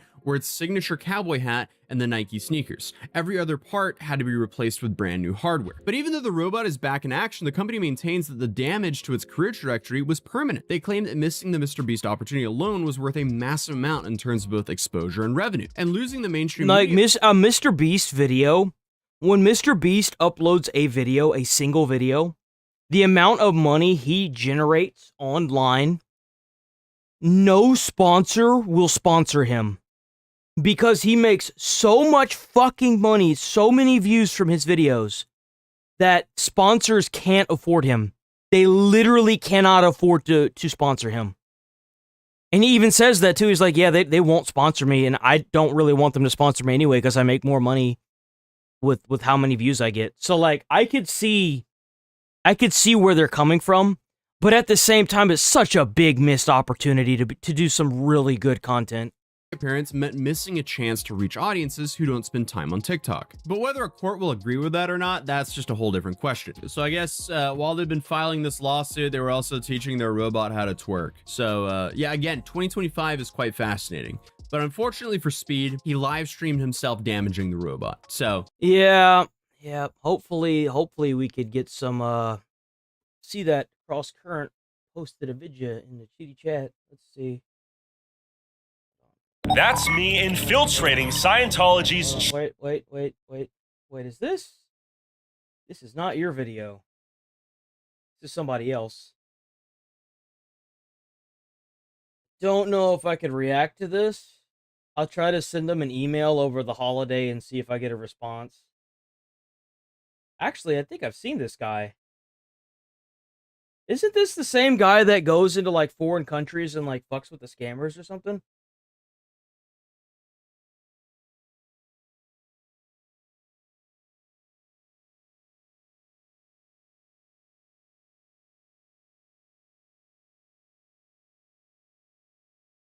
Yeah, it is. It is that guy. Yo, you found the channel. Holy shit, I've been looking for this channel. Asmon reacted to this. If Asmon reacts to this again, bro, I'm going to start reacting to this channel. Holy shit, how did you find this channel?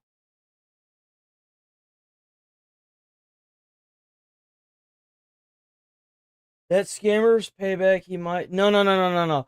This guy, I actually found the video that Asmon reacted to. Scammer Payback, and there's another one. There's another guy called, oh, damn, it's been so long. I'm not a big fan of Scammer Payback, but there's another guy that goes live every day on Twitch, and he's also a YouTuber. Oh, man, I can't think of his name, but he always has, like, a voice. He does everything that Scammer Payback does. It's just that his is more, like, in-home. He has more views as well. And his just seems more genuine than Scammer Payback. Because, like, he only had, like, the guy that I'm thinking of, he only has him. Like, it's just him. It's not a team.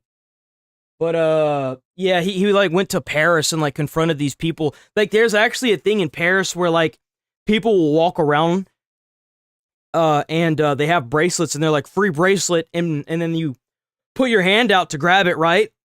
They'll slide it on and demand money. They'll like slide it on really tight and then they'll start demanding money.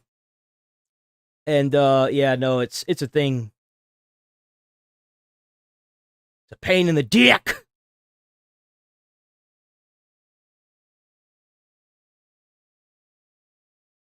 Hold on, give me a second. I need to use the bathroom. I'll be right back.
Okay.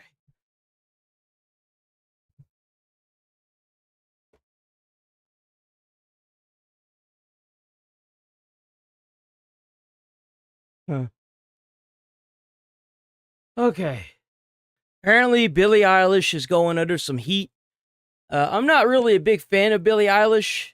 I don't know. I just not really not. She recently went out and love you all, but there's a few people in here that have a lot more money than me. If you're a billionaire, why are you a billionaire? Give your money away, shorties. Love you guys. Thank you so much. It's kind of based. Capitalism sucks, right, guys? Anyway, buy my new overpriced product. Like you could live off of $1 million for a good long while. Like if you make, I think it's like $10,000 a month. You could live very wealthily. You don't need that much money, bro. Made by Chinese slaves.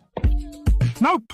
Okay, since Billie had to blast her music, let's give a bit of context. Billie Eilish has a net worth ranging between $50 and $100 million, and this scuffed-ass Uno deck costs about 3 times more than the original. They are literally identical since both are produced by Mattel. You might remember a certain someone who tried reselling the same identical product at a much higher price. Didn't end too well for her. I know math is hard. Like if you're a broke boy, just say so. Gotta make it back somehow. And so she's going around doing this whenever she's telling people to give their fucking money away. I guarantee you, whenever Mattel went to her and was like, "Oh, we want to do this, this Uno card idea with you," and she was like, "Yeah, sure," and then like she charged them like an insanely high price, and that's probably the reason why they cost so damn much.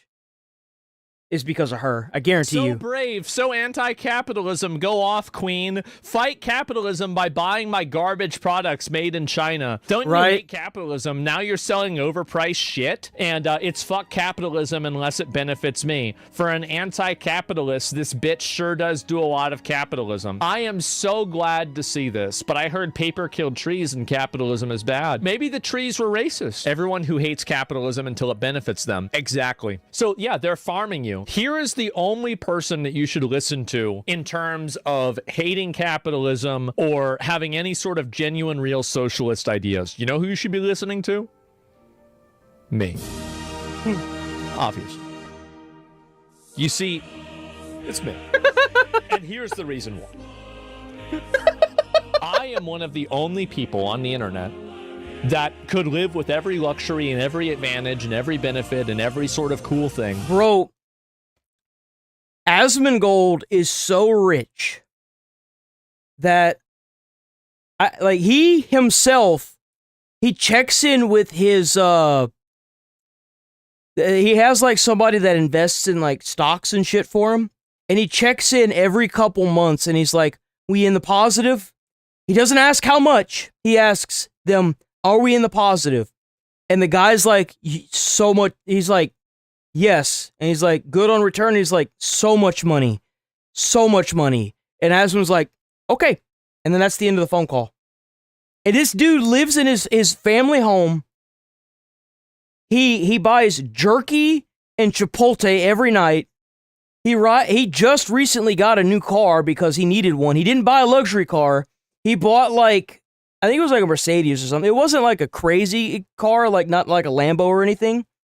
And then he got a Mustang from his dad dying because his dad gave him the Mustang. Like, this dude lives so, like, normally, it's not even funny. And I don't. And I don't care. I live on a basic necessity budget for the most part. Anyway. Says the guy living in a fucking mansion.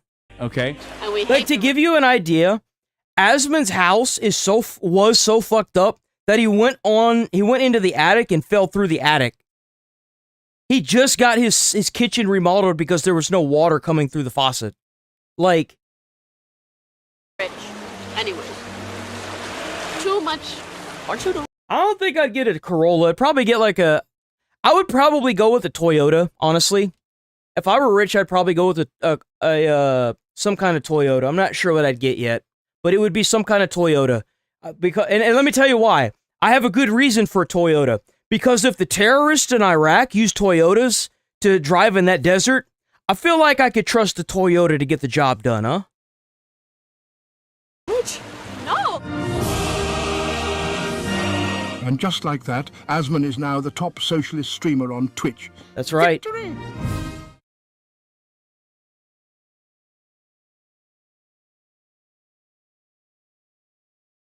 Oh, and to give you more of an idea, every video that he posts on YouTube is done by his editing team.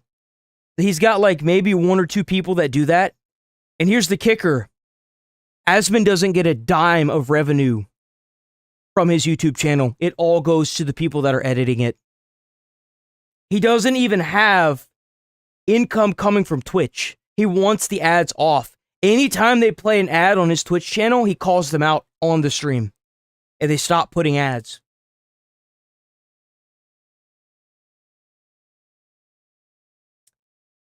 Oh, now we got Collargate Hassan. What I think it is. Crying about his viewership. Man, don't you just hate to see it? It is. Hassan is, what a surprise. He's upset. More and more people from his audience peel away. Is he talking about himself? And people from his audience move on to different people. And when that fucking happens, maybe some of them will come here. Please, guys. Come on, guys. But ultimately, it doesn't even matter if they don't come here. As long as they become loyal soldiers of progress in this country. Is he being sarcastic about this, or does he actually mean this? I'm happy to have them on board. They can follow along. You just really can't stop thinking about him, huh? Rent-free and everything. Sad, very sad to see you come to this. Yeah, Asmongold has talked more times about me on his broadcast every single fucking day. Are you fucking kidding me? Guys, let's roll the tapes. This is Hassan Asmon only talks about Hassan like every now and then. And he only talks about Hassan whenever Hassan brings up Asmon. Let's go. Asmongold. You notice that every clip that we've seen with Hassan, unless it's the Collargate stuff, it's always because Hassan brings up Asmongold first. Like this clip started just like that. Don't click away now, Asmongold. Yeah, this is Asmongold. Asmongold and Asmongold. Why you like Asmongold? You see? Asmongold. I would love to see an Asmongold. Asmongold. Asmon said earlier, Asmongold. Tuning into Asmongold. This includes Asmongold. I will give Hassan the benefit of the doubt. Sometimes he reads his chat, and that's how he gets involved with Asmongold. Like, someone in chat usually says something, and he's reading it out loud, and then he remarks to it.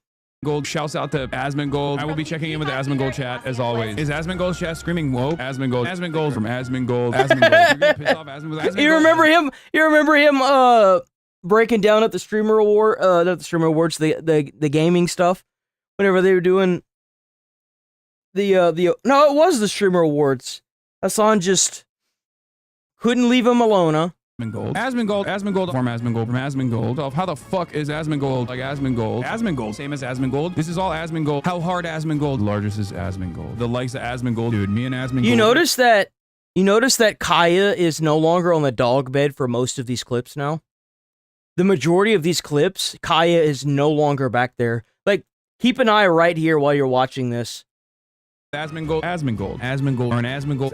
defending Asmongold, fucking Asmongold. For someone like Asmongold, or whether it be Asmongold, and even in China, bro. Asmongold by Asmongold. Think about Asmongold. Trust me, everybody's thinking about Asmongold. Asmongold care about Asmon and say that Asmongold, you give Asmongold too much attention to your platform, in my opinion. Actually give Asmongold's audience a fantastic opportunity to sit around and You know what I would do if I had an editor for my content? I would spend more time watching and reacting to Asmongold videos. Honestly, that's exactly what I would be doing. About how fucking dumb we are on the left. Because we are. If you look at Asmongold's YouTube channel versus my YouTube channel. And you know why? Because all of his views match mine to a fucking T. And let's be honest here. If you want to be represented by somebody, why the fuck wouldn't you want Asmongold to represent you? He literally lives like a poor person. He only does like the bare necessities. He never goes out. Bro's living the dream.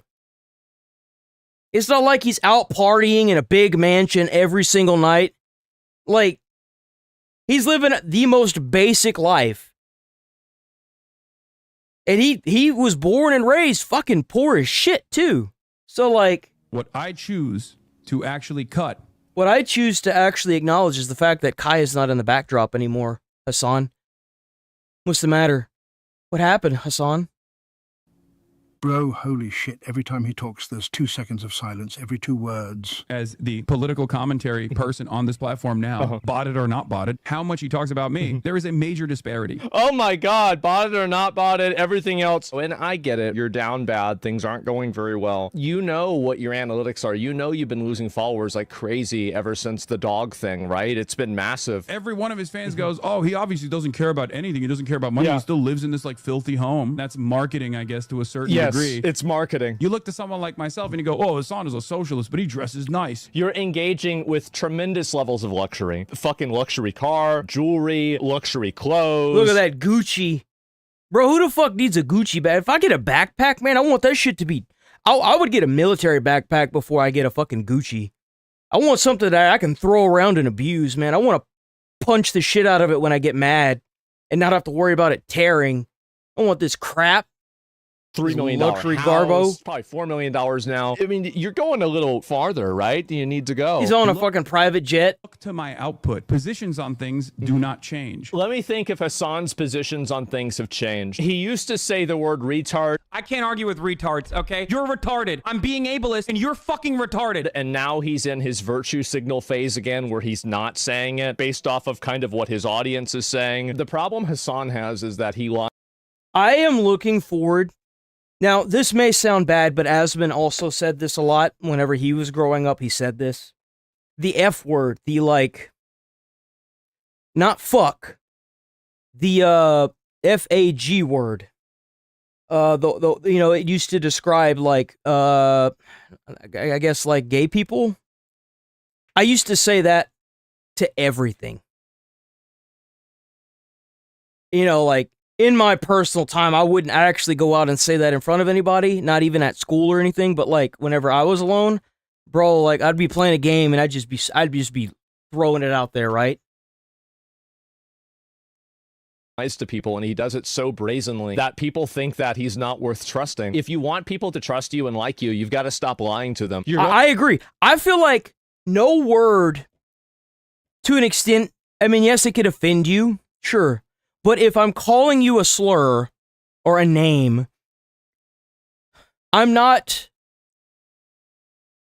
Like, if I call someone retarded, I'm not saying that neurodivergent people are... Like, I'm doing them an injustice by calling you retarded. That's usually how stupid you are, if I'm being honest. But, like, if I'm being honest here, the only reason why they should even be offended is because they feel like, you know... How could you compare me to this dumbass? I mean, have people that are not Asman, but like, you know, I don't want to have that happen. You're actually so slow. You talk about and watch Asman so much, your viewers may as well tune into his stream. I'd love that. Go watch Asmongold. Asmongold's awesome.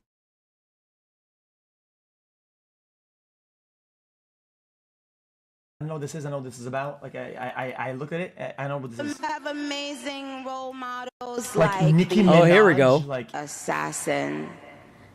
J.D. Vance, our vice president. Assassin J.D. Vance, our vice president. That's the video that I was trying to find earlier. When I say that, I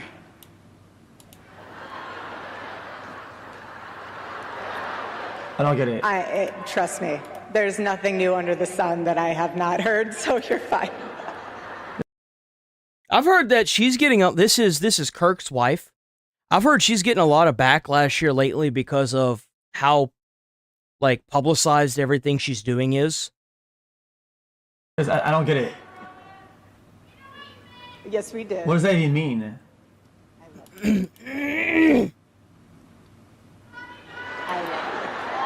You have to laugh about it, truly. I have been called every single thing, and you know what? God is so good, you let it roll right off your back. Guys, what am I wondering? I don't know what am I doing? I don't know what this means. What does that mean? What does that mean?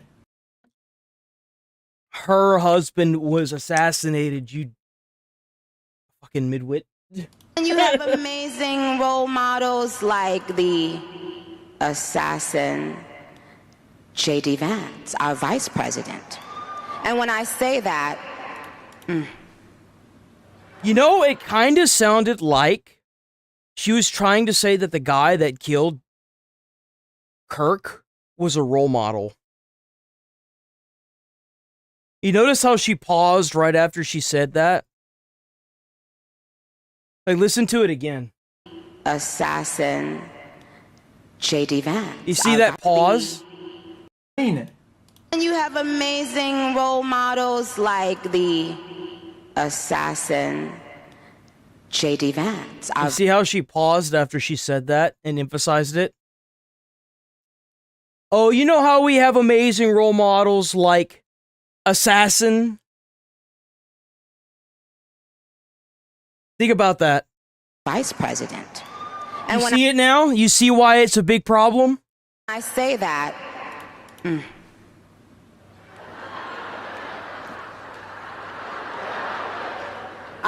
Trust me, there's nothing new under the sun. It sounds like she said that on purpose to make a jab. That's genuinely what it sounds like. I could understand why people are like, what the hell? I have not heard, so you're fine. This is some shit you would see in The Boys. This is a Vought event. Yes, we did. I love you. I love you. You have to laugh. I don't think it's. I could go either way with this. I don't really like fence sitting, but when it comes to this, the way she paused, I don't know. Because she had time to think about what she was going to say, and she chose that.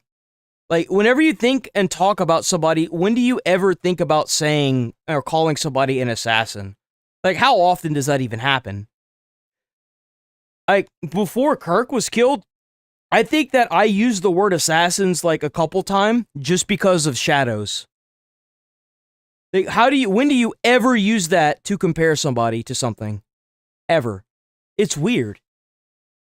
Truly, I have been called every single thing, and you know what? God is so good, you let it roll right off. She mentioned assassin to a lady who was mentioned to God assassin. Yeah, but why would you say that though? Why would you say that word though? Like why would you even think that? Like, why would you be on stage here and even think that word? Like, you know, sometimes you could do what is it, a lapsus or whatever? Like the fucking yeah, but the thing is that Kirk's wife loves Vance, so like even that's still out of place. That still looks bad. You know, it still looks bad. Like a Freudian slip, whatever. How does that even fit in there? Off your back, and this is what's so beautiful about this moment, because if the internet wants to clip it, who cares? I love this woman. She's an amazing woman. She's also illegally here. She's an illegal immigrant. Little drop of knowledge for you boys. Oh man, here we go. I think this is more full transparency for Epstein files. They made a statement. Bill Clinton's office did? What? Yeah, that's right. Because of all the the photos of Bill Clinton that were clipped out of context, right? Or like taken out of context. Clinton's office stepped forward and said that they wanted the full release of the files. Clinton's deputy chief of staff accused the DOJ of selective releases that imply wrongdoing while protecting others. Yep. So this is the statement they made. Epstein Files Transparency Act imposes a clear legal duty to the U.S. Department of Justice to produce the complete record to the public demands. However, what the Department of Justice has released so far and the manner in which it has done so makes one thing clear. Someone or something is being protected. We do not know whom, what, or why. But we do know this: we need no such protection. Accordingly, we call on President Trump to direct Attorney General Bondi to release any remaining materials referring to, mentioning, or containing a photograph of Bill Clinton. He knows they won't release it. So you think that he knows that it won't happen. That means that he... So he's trying to say that Bill Clinton is saying this to make himself look good because of how much of that stuff that was in the files showed his face. And Clinton is under this impression that Trump won't release the rest of the files. Now, here's the problem with it. It's not Trump and the current DOJ that he has to be concerned about. If this is true, if he has nothing in there that's incriminating to him, and he wants his name cleared, then that's one thing. But what he doesn't realize is that even if Pam Bondi is removed and impeached and arrested and whatever, the next person behind her that takes over has to release the files, or the same thing happens to them. So there's only so many iterations of people before one of them finally releases and unredacts files. You get what I'm saying? So Asmon is thinking that he is saying this because he's in the files, and he's in the files badly, but he doesn't really want them released. He wants to sound like he has nothing to be scared of, right? That's really what it boils down to. Can tell them to do it and appear as though he cares about transparency, knowing that the transparency will never actually happen. Yeah, that's how it's always been with these fucking files. Even Trump brought up names that were in the Epstein files, and it's like they never intended on releasing these files ever. That was never their intention with these files. And the thing is that more of these people keep shooting their feet off or putting their foot in their mouth because more and more of this is coming out.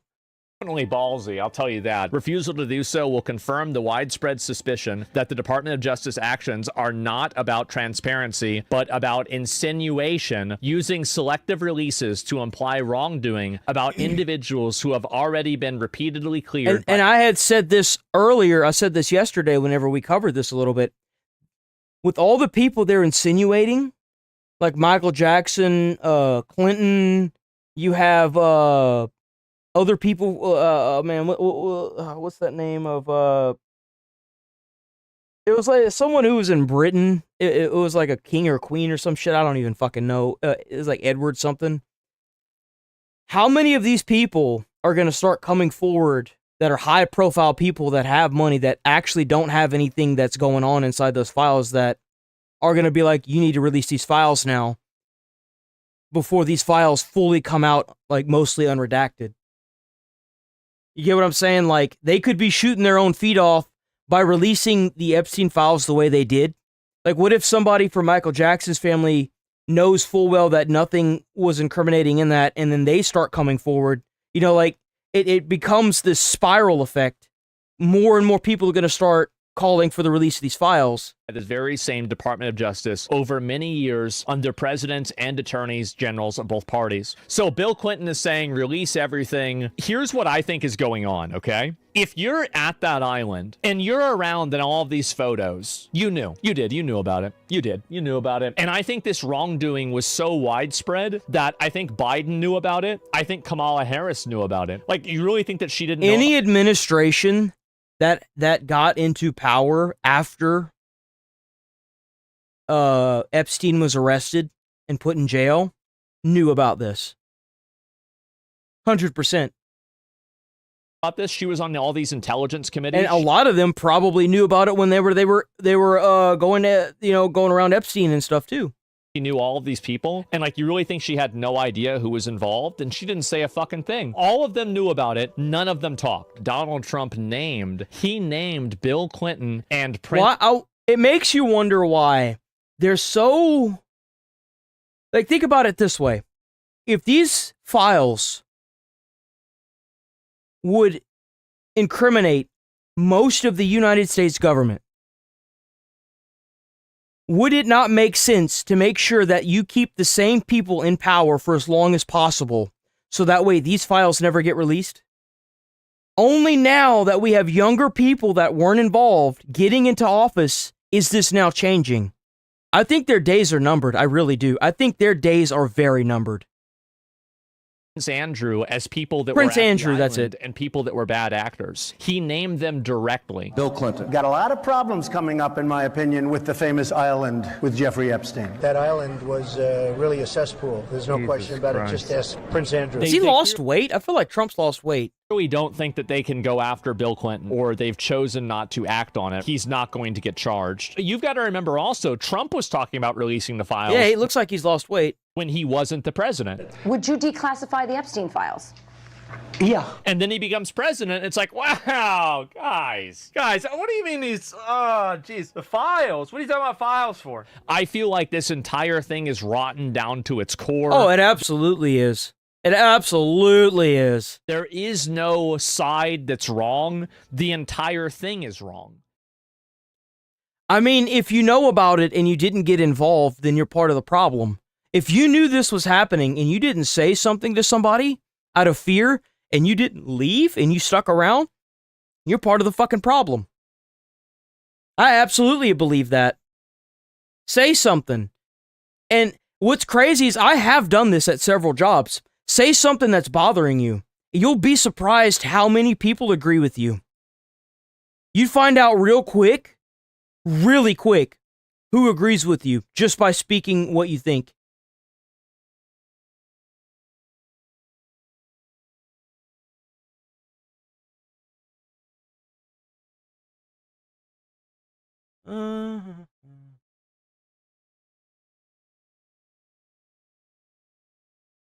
House Oversight Committee Chairman James Comer.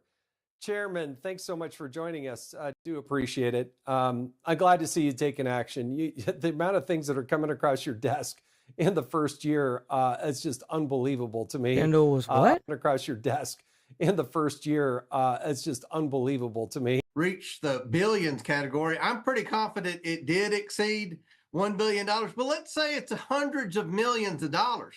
That's still a lot of money. So many Democrats I see in Congress and who And we covered this until we're blue in the face. Let's move on from this. Let's watch this and then we're going to roll up out of here. This is 30 minutes anyway. Dispatchers with the Bonneville County Emergency. So this is a Facebook post led to 45 years in prison. What the hell did you do on Facebook that led to you getting locked up for 45 years? That's crazy. Communication Center in Idaho Falls received a 911 call. W Midwest Safety. Check out Midwest Safety. Hell yeah, Midwest Safety. Gunshots in a normally quiet subdivision. Gunshots. As officers rushed to the scene, the caller stated that he could see a body in the street covered in blood. Jesus. And had no idea whether he was alive or not. Hey man. What's your name? 105, one down, multiple gunshot wounds to the torso. Stick around through the end, because we'll unpack the evidence from top to bottom and uncover exactly what happened. Hell yeah. Hey. Hi. I'm with you, man. I'm with you. Medics are coming. I'm here with you. All right? See, that's the reason why we need to get these police officers to know EMT at the very minimum.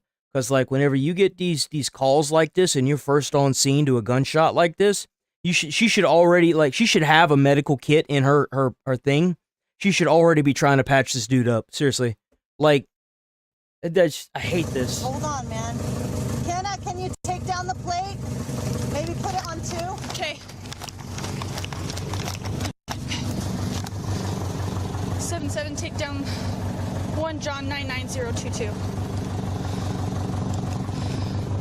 I'm surprised that he showed that. Chest wound. Gotcha, man.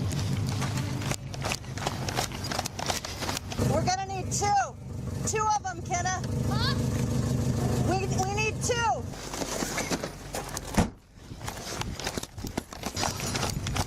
I don't know even what I have in here.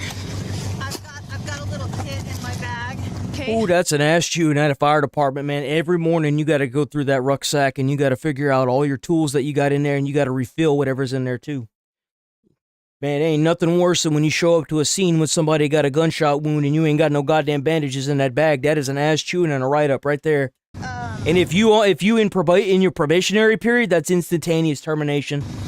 Oh, here they are. They don't even fuck with that, dude.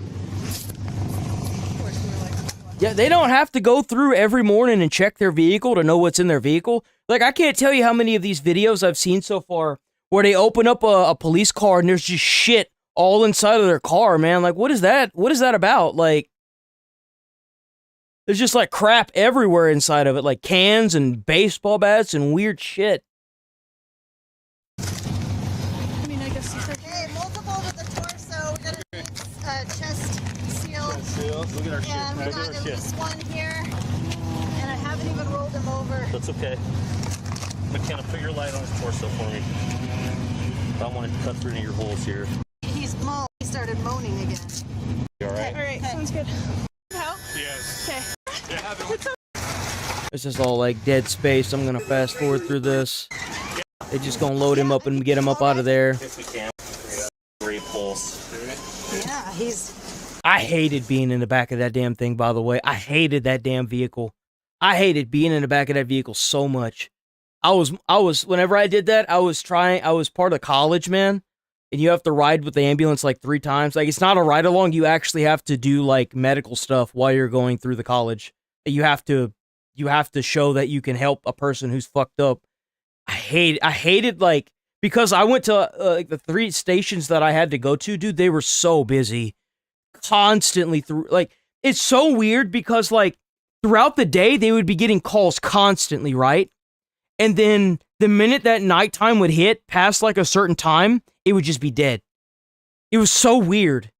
So fucking weird. We still got a great pulse. Yeah, he's. Is that 1, 6, C. Can you guys come with us? Yeah.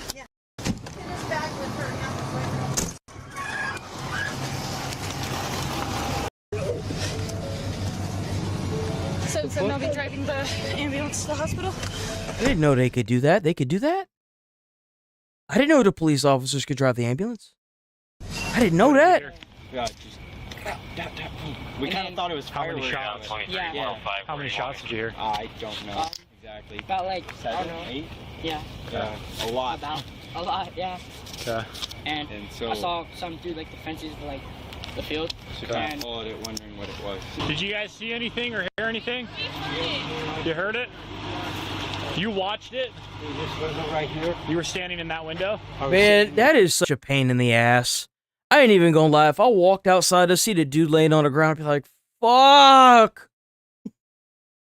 I'd feel so obligated to help him. I'm not even kidding, dude. Fuck. That's so fucked up, but it's like, Sure. Okay, and you watched it? TV. I watched this car pull up. Was it a car or? This car right here. With the headlights on. It pulled up. And it sat there for a few minutes, then it got out, and I see this light going around like he's on a cell phone or something. Okay. He's walking around there, walking around the car and everything, and then phone went down, and a few minutes later, the shots went off. Okay. Where did the shots come from? It seemed like they came from right there at that car, right there where he done it. You ready? Hold on, girlfriend. I think it's so weird. So he like drove up and then got shot, and they don't know who the fuck did it. That's so crazy. Grab her bag off. Okay. Thank you. Yeah. Most of this footage has to be like revoked anyway. Down. Heads here, feet that way. We got at least one here. Some shit casings here. I got you. Are you sure? Okay, good. Thanks. Yeah. I don't know, but when I got here, this person was watching out the window and looked like they were on the phone. So I'm gonna go talk to them.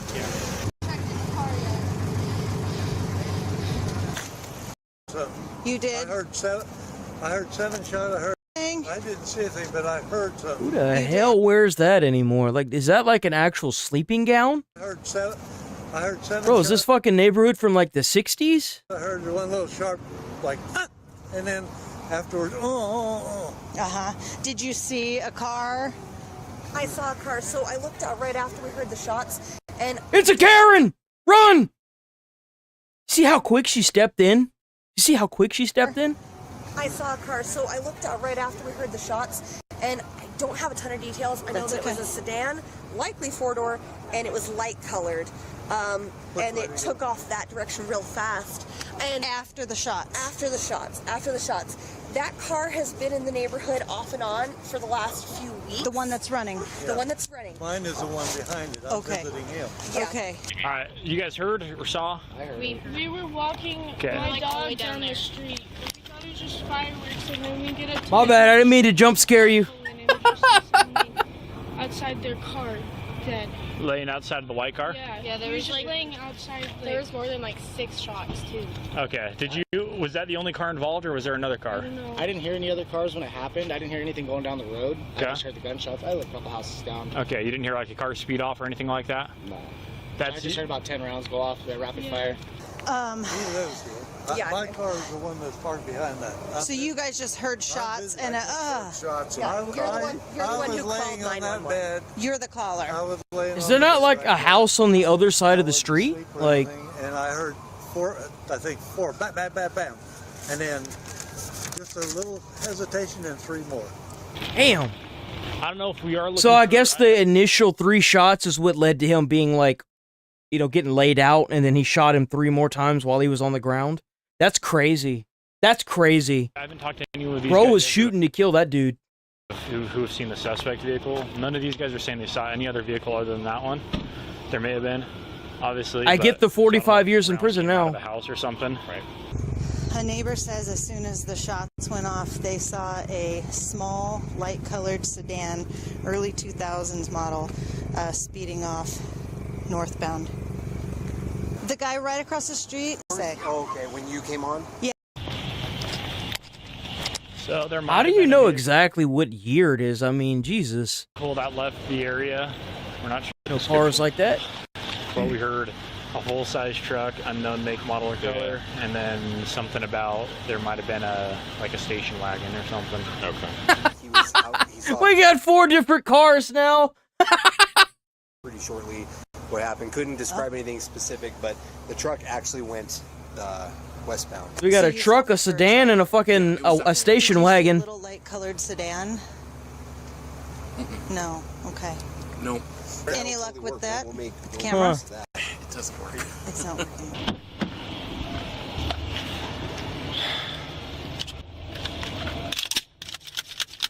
Though witnesses offered somewhat conflicting statements, a key piece of evidence in the form of a Facebook post created at about this time would later be shown to detectives and bring the full scope of this crime into focus. Oh, was it a bunch of people that showed up? Hey, Robin. So this vehicle's the one, John, the one that they say is a blue car, but it's actually a white car? Does this picture pop up? I haven't ran it yet. Yeah, I'm assuming this is his vehicle. He was laying next to it, and his Okay, phone is there and but everything. But I want to see if his picture pops up. But that's the one John plate right there. Yes. Okay, because it said that it's a blue car, but that's a white car, Correct. right? Okay, just Right. want to make sure. Okay, so I think it might be worth going and knocking over it. If anyone wants to cruise over there with me. Well, hold on. Let me get. Just across the street. Let me see if that's even him, his picture. Okay. Because if not, you might be walking into a suspect or someone involved, Sure. you know? It was at this moment that dispatchers received a very unexpected 911 call. Really? 911, where is your emergency? Yeah, I need to turn myself in. Okay, in reference to Oh. Shooting. what? Okay, where did it happen at? It happened on Saturn Avenue. Okay, what's your name? My name's Mark Bent. And what happened, Mark? I shot someone. Okay, and where are you at now? I'm at Albertsons on 17th, right by O'Reilly's Auto Parts in Wells Fargo. Okay, are you in a car? I'm in a truck. I'll be outside with my hands up. What kind of truck are you in? It's a gray Toyota Tacoma. So what I say about them Toyotas? You think I'm crazy, man, them Toyotas. Okay, do you have the gun with you still, Mark? Yeah, it's inside. It's unloaded. It's in the truck. I'll be outside the truck. It's probably unloaded because he... Never mind, I'm gonna stop. Okay, hang on just a second for me, okay? Let me talk to my officers. Who is the guy? Do you know him, or? Yeah. Okay, what's his name? His name is Nicholas Bird. We probably don't want to walk on it too much without... We probably want... That's crazy. We got suspect? On the phone. Okay, I got detectives coming out. We think we have a suspect on the phone right now. For information, he's speaking at Common Sense Homes in 17th. So far, he hasn't given us his location. Copy. Understand. Common Sense on 17th and Homes. I have not touched the car. He is calling us. Let's go. So you're on it. Damn. Can you tell me your side of the story? What happened? So actually, I think at this point I need a lawyer. You just want to talk to a lawyer at this point? Yeah, but I'm gonna turn myself in, so. Okay. Nope, that's totally fine. I'm just going to let you know when our officers are getting ready to pull up, okay? Okay. Damn, you think this guy like said something on Facebook that pissed him off? That's crazy. All this over a Facebook post? Man, I'm gonna have to give you some bodyguards whenever I start making some money. Give him instructions. I'll be wanting Shit. him to be on his knees with his hands on top of his Look. head when we arrive. Like an argument over something he said online. I haven't even, you know what, no offense, but that's not even my priority right now is your car, so. Well, you know, somebody might have just been murdered, so I really don't care about your car. Oh! Oh! Oh! Where's the suspect supposed to be at? Is it Albertson, 59017? Dude, I'll head that way. Can you just let 3-3 know to stay with this victim? He's at the hospital. Copy. 3-3, I copy. I'm out with him. 10-4. 5-5 units responding. As you guys get closer, turn off your sirens. I don't want to spook this guy. We've got an officer that's going to be pulling up in just a second for me. Just let me know when you see him, okay? Okay. 5-5, do you have a name for this guy yet? Mark Spence. All right, I should have an officer pulling up. Just let me know when you see him, okay? Okay, I don't see anyone yet. Are you outside? Yeah, I'm outside. Okay. What I need you to do is go ahead and lay down on the ground on your stomach right next to your truck for me, okay? And put your hands out to the side. Let me know when you do it, and just put the phone next to your mouth so I can hear you. Okay, I see the police showing up now. Are you on the ground? Yeah, I'm laying on the ground right now. Oh, you just clear the air. Go to A6. Clear the air? That means get off the radio. Oh, he's like at a store. Put your hands out to your side. Albert Food parking lot. He's on the ground next to his truck. Hold the air. 2-2, we have him proned out. If you're responding, don't come from the west side. How the hell is anybody supposed to know what side they're on?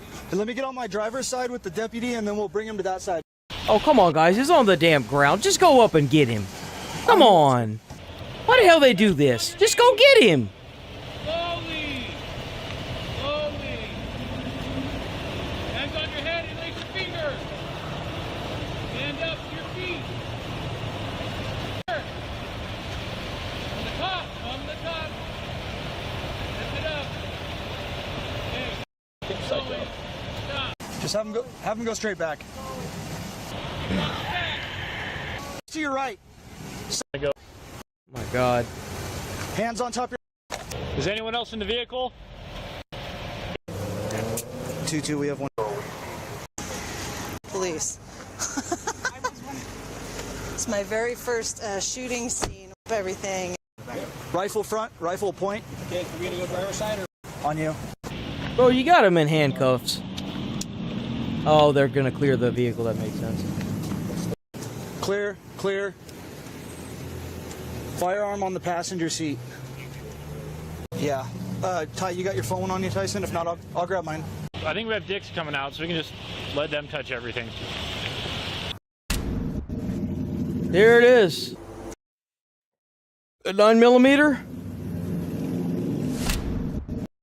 Yep, that's a 9mm. Man, why does everyone buy 9mm? Like, if I'm gonna get shot, I don't want to die slow. Like, at least hit me with like a fucking, with like a 45 at the minimum. You know what I'm saying? Like, I don't want to die slow. Them 9mm are meant to like ricochet off of bones, man. I don't want that. That's awful. Ah. We know. And then if you will, just point your toe to the ground, put your tread up, so that your heel's up. Go ahead and put your toe to the ground. Behind you. So step back there, so you can get his tread. I noticed that even the police are using like 9mm now. Can you take a picture? It's always a damn Glock or Smith & Wesson.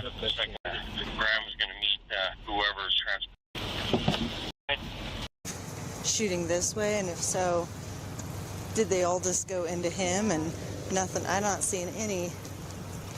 Maybe he caught every one of them. As Mark Bent was being taken into the Idaho Falls Police Department for questioning, Mark's father called dispatch. Public safety, this is Brittany. Yes, My name's William Bent. Well, my son, Mark Bent, shot somebody. Okay, and how do you know about this? Well, he called me before the... Damn, so his dad was going to turn him in. Yo, W, parent. And I de-escalated the situation, told him just turn himself in, and he said the police were going to be there. Oh, about a half hour ago, they were supposed to Okay. meet him in his truck. Okay, we did take him into custody. Okay, that's all. That's the main thing I wanted to know. I just didn't. I de-escalated the situation, so I just wanted to make sure that happened. We do appreciate that. Sorry to hear about that, William. Thanks for calling us. We'll get you on your test in just a minute, okay? Okay. To the suspect is the RO of the vehicle that was... Of Nicholas does match my victim. Why don't you go ahead and stand up? I'm going to get you out of those cuffs. Water? All right, just chill here for a minute. I'll be right back, okay? Seems like it's been a crazy day, Mark. Do you agree? I prefer to just get to know people, you know what I'm saying? So if you're... You know, I'm pretty intoxicated. Okay. Both with alcohol and marijuana. Why do people use that? Why? It's such a go-to for everything. Oh, I was drunk and intoxicated. Bro, come on. So, no problem. If that's the logic we're going with, then doesn't that mean that like every drunk person would be shooting and killing people? Like, or like, come on, like, seriously, come on. Oh, I was too drunk to make the decision not to drive today. So I'm from Seattle. Okay. I moved here because of my job. I was working at UPS. Okay. In Seattle, and they offered to have me come down here, and I wanted to have a change, and I'm been down here for a year and a half, and what do you think of this area compared to Seattle? I actually like it a lot. Yeah. I bought a house in Pocatello. Oh, Pokey, huh? What'd you go to Pokey for? I have so much better. I honestly, I couldn't find a house in Idaho Falls. Like You know, the thing about Pocatello is that I don't like the town, but I like where it's at.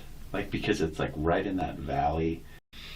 In July, I was a jerk, and he had like 4 supervisors quit, and like 5 mechanics quit. I worked in the automotive department. Okay. Wait, what? I quit there. So you're still working for UPS? No, I quit there on in early July. Okay. What made you quit there? Basically, my boss was a jerk, and he had like 4 supervisors quit, and like 5 mechanics quit. I worked in the automotive department. Okay. Do you have any friends, family here, anything like that? I don't have any family here. I just have friends. Where's your family at? Well, my parents are in Seattle. Okay. My sister's in Yeah, they gotta stay calm so that way they can pry the information out of this guy. Richland, Washington, and my brother's in London. Tonight, you know what I mean? I think what's important is sometimes why something happened. It's so important that we understand the light on things, because I'm sure there's more to it than just meets the eye. You know what I mean? But I want you to know also that during our conversation... No, there's the reason why there's more to it than meets the eye is because you have to have a confession and a motive. That's why. Rights. To convict. You know, and I want you to understand those rights. And so, what I want you to do is just look over this for me, okay? It's just your rights. And understand that... Okay. Do you understand that? Mm-hmm. Okay. Do you want me to read them to you? Can you read Sure. them? Okay. Yeah. Understand these rights. Okay. When you woke up today, what was going on today? It's kind of a long story. Man, if it's a week ago, a month ago, a year. Yeah, I don't want to say anything without legal advice. The only thing I really want to know is he okay? Is he in the hospital or? So, yes, he's in the hospital right now. I don't know any kind of prognosis at this point in time. Okay. Yeah, I think I need to get an attorney. Nicholas Bird died on the operating table from blood loss. An autopsy later identified 14 separate entrance wounds and many other secondary wounds caused by the bullets. Oh, bro, he shot that dude 14 times? Holy shit. Several of the bullets had an upward trajectory, suggesting that at one point Bent fired while Nick was on the ground. Other bullets had a back-to-front trajectory, suggesting that Bent likely fired his initial shots while Nick was facing away from him. Damn! Officers found 17 casings at the crime scene, along with holes in the pavement. Damn! So that means this motherfucker missed. Damn! His body was found, supporting the idea that several shots were fired while he was lying in the street. So he probably emptied the magazine and then remagged it. Jesus. Firearm found in Mark's truck. What the hell did he think would happen? And he asked the dude he asked them if he was okay?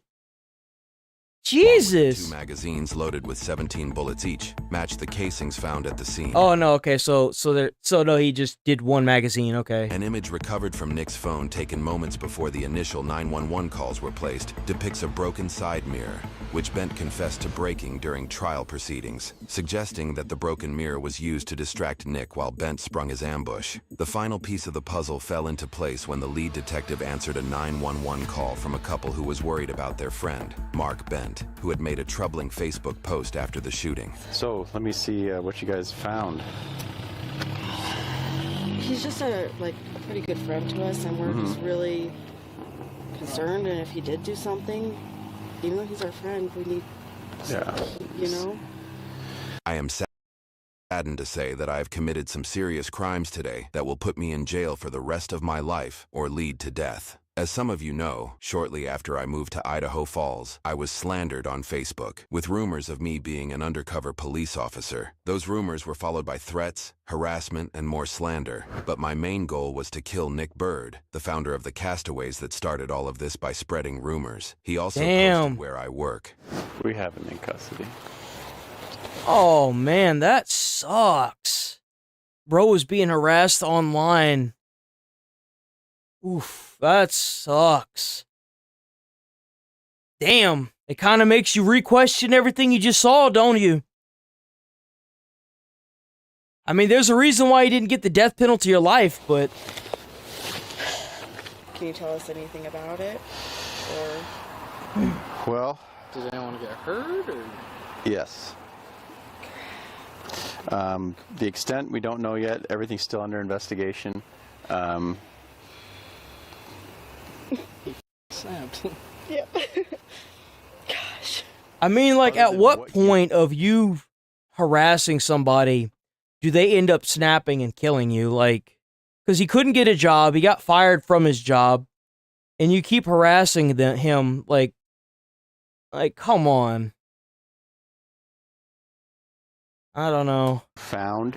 I don't think it's justifiable to kill them, maybe beat the shit out of them, but, like, even that's a bit excessive. I'll leave it here because I want to get a search warrant for his Facebook profile. Okay. Because it's kind of weird. Like, people, their Facebook profiles are considered somewhat private, but where you discovered evidence, you can show me what you discovered, and then I kind of have, like, any further digging in, I kind of just will hold off. And then I'll get a search warrant. But this is like huge right here. This is huge. Like, can we get any context of, like, did he turn himself in?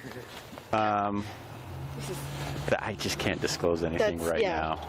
Everything's just still under investigation. But yeah, we really do appreciate you calling that in and giving that to us. Yeah. We just. If I could tell you more, I definitely would, for sure. He's in our off-roading group with us now, and so we're like, we've created this really good bond, and all of a sudden he posted this, and we're like, just kind of out of nowhere, huh? Yeah, we're like, Did you ever heard of this Nick Bird guy? No. Okay.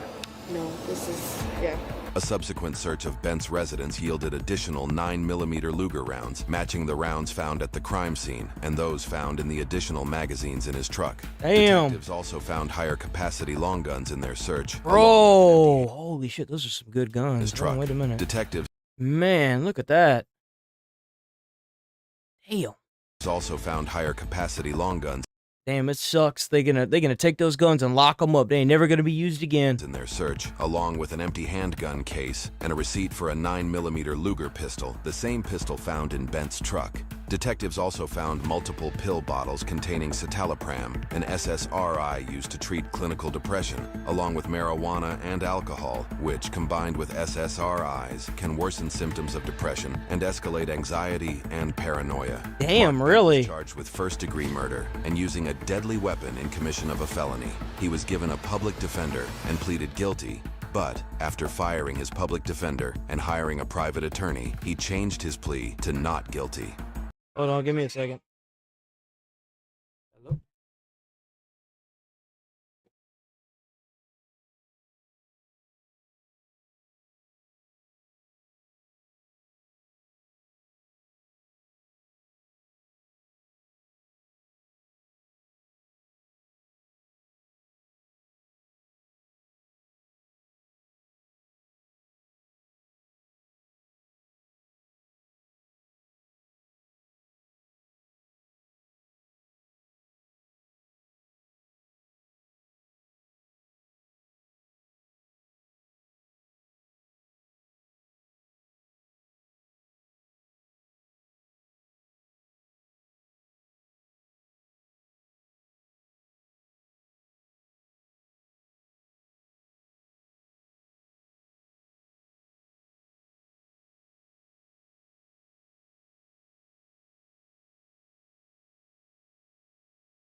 Okay, we back. Sorry about that. Ugh. During the trial, his attorney argued that Bent felt threatened and harassed by Nick and others in the car group that he frequented. He described Nick and others posting his address and accusing him of being an undercover cop. However, no such evidence was produced during trial. Mark Damn. Bent was found guilty of both felonies and given a combined sentence of 45 years to life. He will be 89 years old when he is eligible for parole. You know what's more dangerous than thinking everything is AI? Forgetting that behind every post is a real person who never agreed to become content in the first place. Today, that truth belongs to Nicholas Bird, and nothing about this analysis forgets that. Bullet trajectory isn't guesswork, it's physics, because bullets don't lie. They travel in lines and leave angles. In this case, we got upward paths, back to front wounds, and impacts in the pavement. All of it tells a story long after this was over. That science matters because it shows where someone was, how they moved, and if they ever had a chance to respond. I believe when the investigators looked at the angles in Nick's body, they were definitely counting Good shots, question. but they were also reading positions. Back to front paths means shots from behind, and pavement strikes say bullets kept moving after the body hit the ground. Yeah, I always wonder about that. Like, if you had pleaded guilty as opposed to not guilty, would you have received a lesser sentence? You know, that's the real question. Isn't randomness. They don't really have to cut him a plea deal because he turned himself in. Like, that's kind of the thing, you know? Timeline written in angles and blood. Investigations never care about And emotions then, like, they found the Facebook post of him pretty much admitting to doing it. or opinions, and gravity doesn't care about excuses. And bullets never change direction to fit a story, and angles definitely show movement. And once you understand that, you realize this isn't about guesswork. It's explaining what someone could no longer say. Now, in the end, Mr. Bent made an accusation that was never proved, but the bullets he used testified in ways he never could. Yep. My favorite line of the day is, Kenna, drive us to the hospital. I know, and I was like ready to, and then they just never shut the doors, and I was like, fuck. And then a fire guy came up, I got you, and I'm like, no.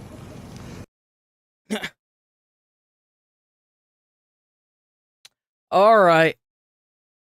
We are rolling out for the day. It's going to be, it's not that early. It's like 20, 30 minutes early. We get to be here tomorrow, but then Thursday and Friday, we will not be here, boys. We will be here on Christmas Eve, which is tomorrow. And we'll be back on Monday after Thursday. So after tomorrow. So we'll be here tomorrow, and then Thursday, Friday, Saturday, and Sunday we won't be. But we'll be back tomorrow. Thanks for chit-chatting, stopping by. We'll see you tomorrow. Stay safe out there. Remember to try to put a smile on someone's face. You might change their whole day or their whole life. You never know. And yeah. I don't ever slow up. No. Peace. Stay safe out there. A lot of crazies. Let's go. I wake up to a little bit of drool on my pillow, feel like it's gonna be a bad day. Yeah, I'm tired of shit, and the coffee ain't hit yet, damn, ain't that great. I don't wanna go to work, cause my boss is a jerk, and I'm not even that paid. I need a change in my life, cause I don't feel alive, and there's nothing that makes me happy. Hold my beer for a minute, I'm about to quit my job, cash in for a ticket. I'm going on a trip, and I don't plan to visit. I'm gonna stay there till I feel like I'm winning,